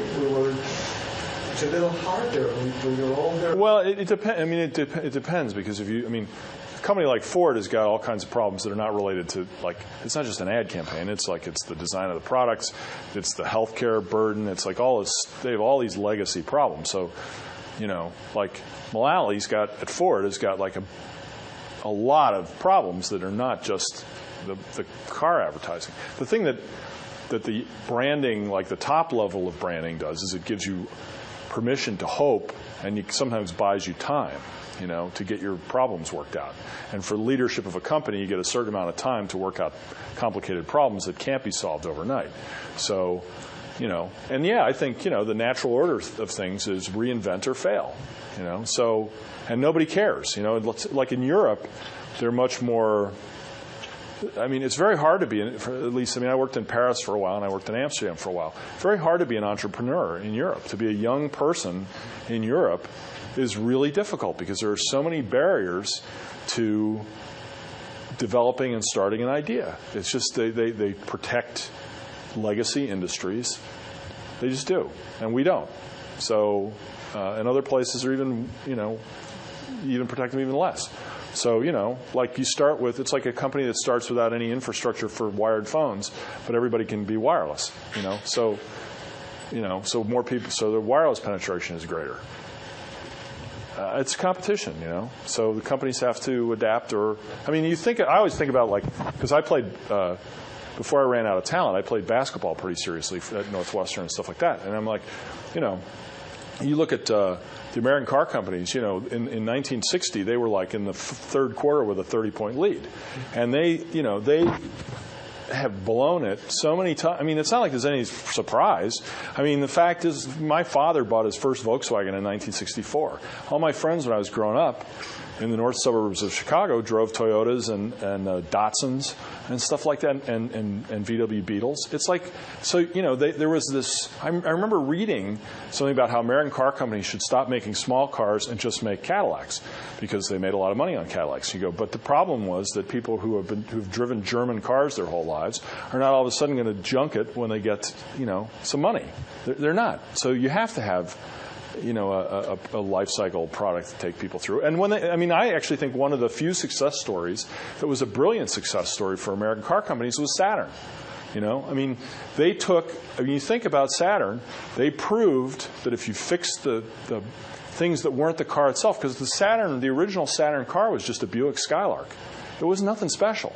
And people really liked it and really, believed in the brand and they really liked the things. They did it right, but then they didn't give them a new car to sell, And now they've lost all the character that they kind of had in the beginning. It's just become another car. So, it can be done, but I don't know if anybody has figured out how to do it, Irving mentioned that probably talk to the technical people of IBM as well. Well, he did. And you guys did. How much interaction you guys do internally with the IBM expert, and how much you listen to the outside when you create something, whether it's a TV ad, whether it's advertising, any kind of media advertising? How much is this balance, and how much you listen inside? I think you listen to both. I think you try and I mean, you try and be aware of what consumers are interested in. You try and be aware of what the media is saying, because there's a lot of stuff published, a lot of interesting opinions. You try and, I mean, I think when we are at our best within IBM is either when we anticipate things that IBM is doing, but we turn it into something, or you find somebody within IBM who's got a problem communicating something. Frequently, you'll have someone who has something that they want to do, a point that they want to get across, and they're stuck because you have the 3 minutes, you have the 20-minute story, but in order to get somebody to listen to the 20-minute story, you got to give them a 2-minute story. You got to give them a 30-second, whatever. So it is it's a process of engagement because if you ask somebody to weigh in to a complex story, they have to give something up of themselves. They have to believe that there's something in it for them if they sit down and listen to a sales pitch or whatever it is. Go online and watch 5 minutes. Whatever, it doesn't matter what it is. As you go through, you go from short to long. And so we always try and think about how to give people the opportunity to engage in depth while also kind of trying to define the story up front in some way that says to people, aha, IBM's up to something, or IBM's got something. And so I have a lot of guys who worked on IBM for a long time because I believe it's not so, you can't just pull somebody off the Huggies account and put them on what do we do with Linux, because they're not it takes, like, people come into IBM and it takes them a year to really get up to speed on, okay, I understand how this works, and there's different constituencies and they're all real important, and they're all interrelated, and you kind of have to have some intuition for how those people work together and interrelate, so you know who you're talking to, And so I think for us what's really useful is to go in and talk to IBM, to just go into IBM and say, what problems are you having?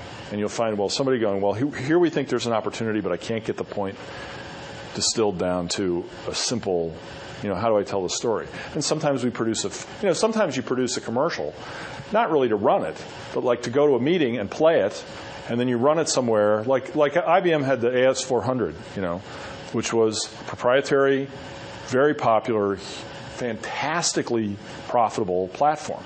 And if you keep somebody on, they don't sell any new ones really, but as long as they keep upgrading and keep the installed base going, that's like printing money.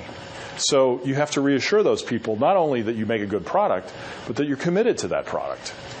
And so when you produce a commercial and you run it on the Super Bowl, that says you're not kidding, you're still there. And so even though it doesn't work in a conventional advertising way, like you're going to get leads on new people who are going to do it, it's still really important to do because given the value of that installed base, it's really good to do sort of public things that reassure those people that you care. So, yeah.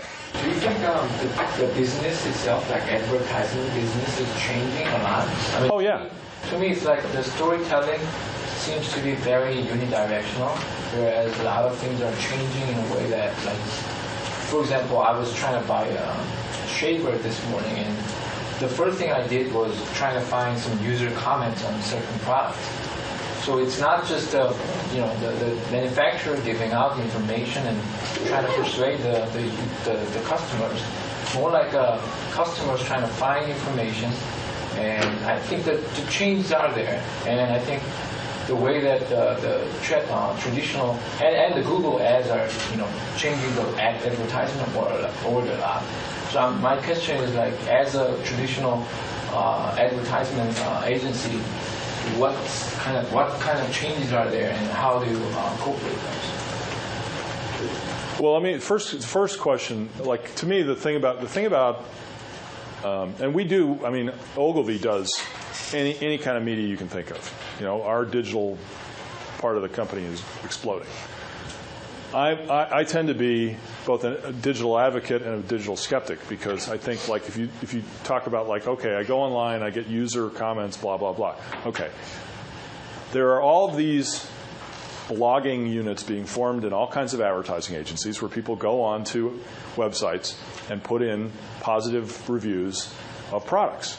Now, how long is it going to take until people figure out that all the glowing reviews are written by people who are just shills for the companies, It's like there was a thing a few years ago, and it's a couple of guys who worked in the marketing at Universal Pictures or something got fired because they made up quotes of, greatest movie of all time, and it turned out to be by somebody who was completely non-existent. I mean, I like guitars. I'm really into guitars. But if you go into Google and you search for certain models of guitar, it brings you paid search words for companies that have no stock of that guitar, who don't have anything, and it's always the same. There's about 6 companies. It's always the same. And some of them have shadow companies that are a different name, but it's the same website. It's the same website, same price, same inventory, clearly being shipped from the same place. So they create 3 brands that sell exactly the same thing. So once search stops to be search is very manipulatable. So if it's manipulated, then at what point, because the other thing, like the thing about marketing is it's very faddish.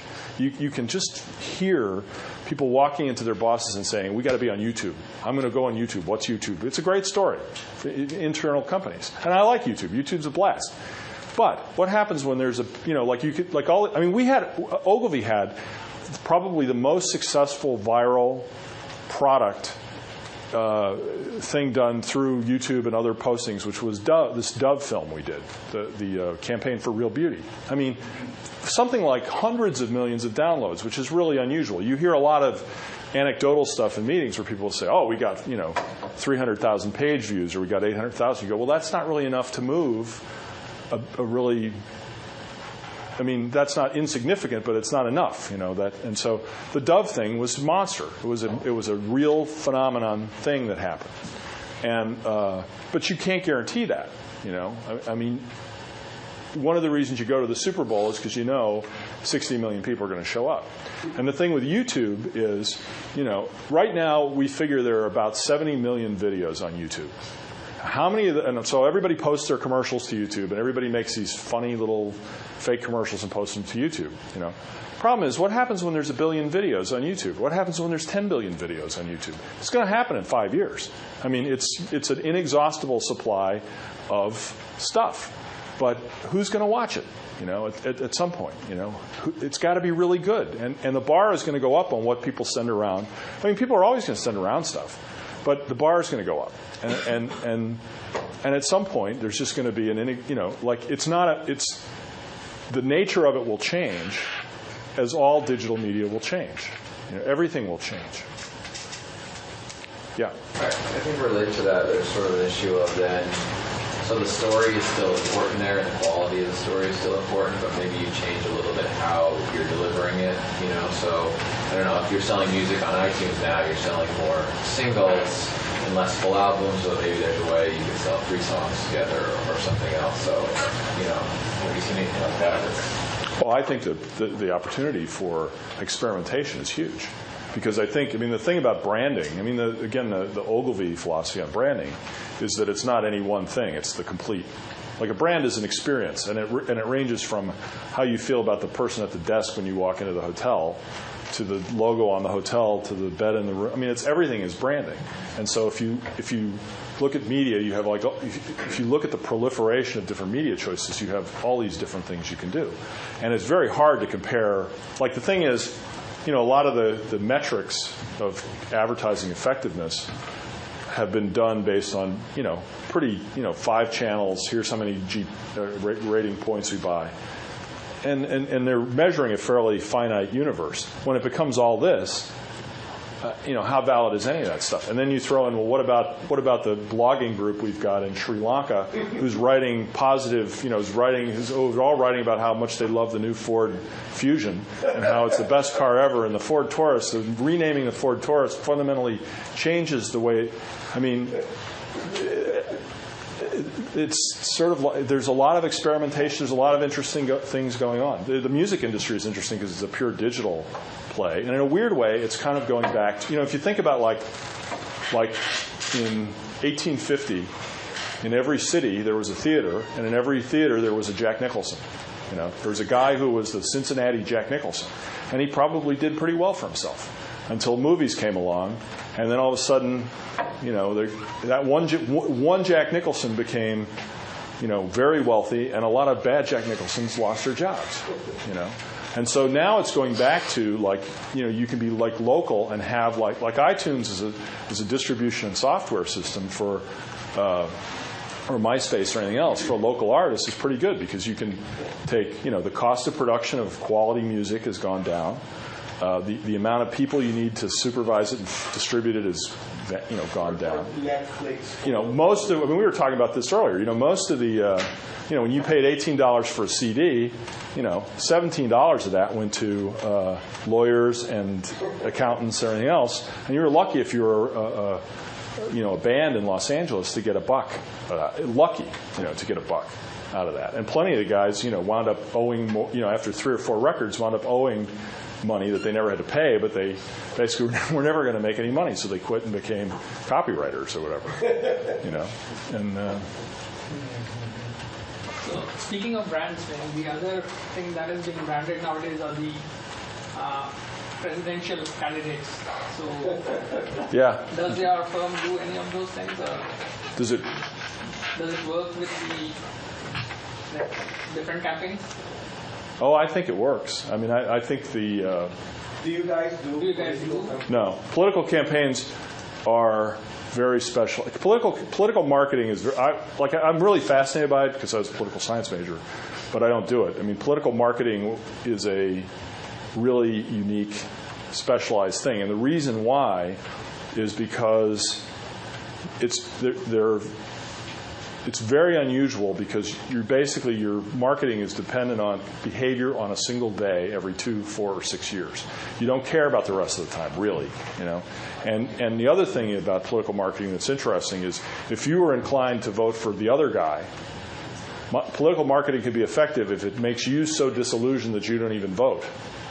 Because a no vote for the other guy is just as good as a vote for our guy. If you can turn off all the people who would vote for the other guy, that's good too. And so it's and the interesting thing about political marketing, because there's this, I actually worked on a Ford project about 2 years ago with some guys who were Ford decided political consultants were going to save them. And I did a project with them, and it was horrible. And they put Bill Ford on the air and basically tried to run him for the comptroller of Boston or something, and it was just it was really awful, and they spent a whole lot of money. And it's if you look at, and the problem with the political consultants is that if you look at their ability to get people elected by playing to people's worst self, it's actually quite effective. But if you look at the overall perception in America of the political system and respect for politicians in the last 30 years, it's gone down. It's gone down dramatically since the 60s. And the 60s were no picnic. I mean, we were in the middle of a terrible war. The company was very divided. But the belief that the political system could make things better existed there. And it doesn't exist there anymore. I don't think there's, You think it's a result of negative campaigning? Well, I think it's a result of campaigning that has elected people that aren't terribly inspiring and who people don't have a lot of trust in, regardless of whether you're, liberal or conservative. It's icky. I mean, kind of related to that, and on the technology side, you were earlier talking about this feeling that the technology was going to make the future better, and having the servers behind glass and everything. It's everything is great. It's all going to be better. I mean, it doesn't seem like we have that feeling anymore. Can you still? Yeah, I do. I think we do, actually. I think we do. You don't think the internet came with this positive feeling of changing? I think a lot of the reason people embrace the internet, or Linux, if you look at the energy behind Linux, it's very positive. That's my feeling. I think that's a good example. I think a lot of time, though, it just becomes, I want the technology to work. I don't actually think it's going to revolutionize my life. I think if it works, I'm going to be happy, and a lot of the time it's not going to work. Isn't there a disillusionment kind of thing where you say, I don't want technology to invade every part of my life. I don't want biotech-enabled produce and all that stuff. I'm guessing back in 1960, people were really looking forward to the future where technology would make things very easy for you, where now they're thinking, so has that social change happened? I do think that in India right now, a lot of people do look forward to technology coming in and making things easy for them because they're at a stage where probably US was. Let me just say one thing. We're having a fascinating discussion about marketing strategy. Because if you have a technology, you have to answer that question. So, no, very serious. Regardless of what your product is, your service, you want to envelop it in a market strategy that's optimistic. That's what you want to do. And as you heard them, we've been talking in class, that's not easy, but that's often how you break through. I mean, in some sense, the reason that in IBM we embrace Linux so much, we like the people doing Linux. I mean, this is a community that was viewed very positively.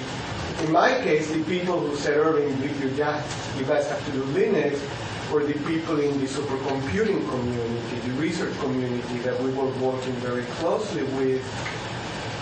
And at some point, you line yourself with positive forces. And then the fact that, I don't know, David Boyce and doesn't like it, well, screw it. So that's why this is such a fascinating field, because there is no amount of I don't know what market research we could have done, whether we should embrace Linux or not. At some level it was, are these good people? That is, are the people behind it trying to do something good? Is the software good? And the fact that people in supercomputing centers and universities were vouching for it, boy, that's worth a huge amount. And that is part of what convinces us to go with it. I think all these things, I think there's a community of people who are jazzed by technology, and they do believe that technology makes the world more interesting and makes it better, and I think it's not everything, because you can be both, On one hand, we did this documentary for the web last year on IBM, and it's about how IBM is working with Scripps in this project where basically it's about the avian flu. And basically the idea is that if the avian flu jumps species, it mutates really quickly. It's a low fidelity, I have to remember the whole story. It's like a low fidelity virus. And so it changes very, very quickly. And it's very, very fatal. And so the question is, what IBM was trying to do with these guys was to model the potential mutation, not the actual mutation, but the potential mutation, so they could design a vaccine essentially for a disease that hadn't happened yet. Now you start going, how cool is that? Like an IBM, like one of my frustrations with IBM is IBM does a lot of these really cool things. Like you sit and talk with these guys, you go, oh my God, that's so interesting. And my inner world stare wants to say, we should do something, we should tell that story. And yet there's never enough money to tell the story. Somebody says, well, we won't actually sell it. It's but people are jazzed by technology. I mean, the fact that, they can take a swab of your cheek and tell you where your family came from genetically, where you originated in Africa, millions of years ago, is amazing. And it costs you $100, and they'll send you the results in 6 weeks or whatever, And you go, that's really neat, And so if you really get into what technology can do, there's all this great, cool stuff that includes the new iPod it's neat. I've got the iPhone. I had to have it. It's really cool. I love it. It's great. The only problem with it is you use it for 3 months, and now you're like, okay, what's next? We all get bored, fast. But it's a great, fantastic piece of that makes your life better, and who knows what other cool stuff is going to happen. So I think people do believe in it. At the same time, you go, well, yes, but we just did this new campaign for IBM, which I wanted to show you, which I don't even know if you've seen it. We have a spot here, because one of the things that we IBM got involved in Second Life, And Second Life is a really neat idea, but at the same time, like a lot of people who've gone into it commercially haven't found success there, And so it's a weird thing where you go, the potential of it is huge. It's a really interesting idea, but in kind of version 1, the technology or the results, for whatever reason, maybe because it hasn't been figured out, maybe because it's technology, who knows, but it hasn't proven to be a commercial success yet, But it's interesting. So one of the things with IBM is trying to play both sides. On one hand, say, enormous potential, and at the same, gosh, like this is really exciting, and play that possibility thing. At the same time, be able to play the voice of, yeah, but it doesn't work. Because what IBM is about, at the end of the day, is making the possible into the real. So it's like, and a lot of the companies are making about a piece of the possible, or just milking the hype, And so I was actually going to show you this commercial, which IBM is, they're not sure. I don't know if this is ever going to run, but this is sort of about Second Life and IBM innovation. Anyway, so you're constantly kind of. I think the neat thing I think we've been able to do with IBM as a company is talk legitimately to both sides. Well, let me thank Chris for coming.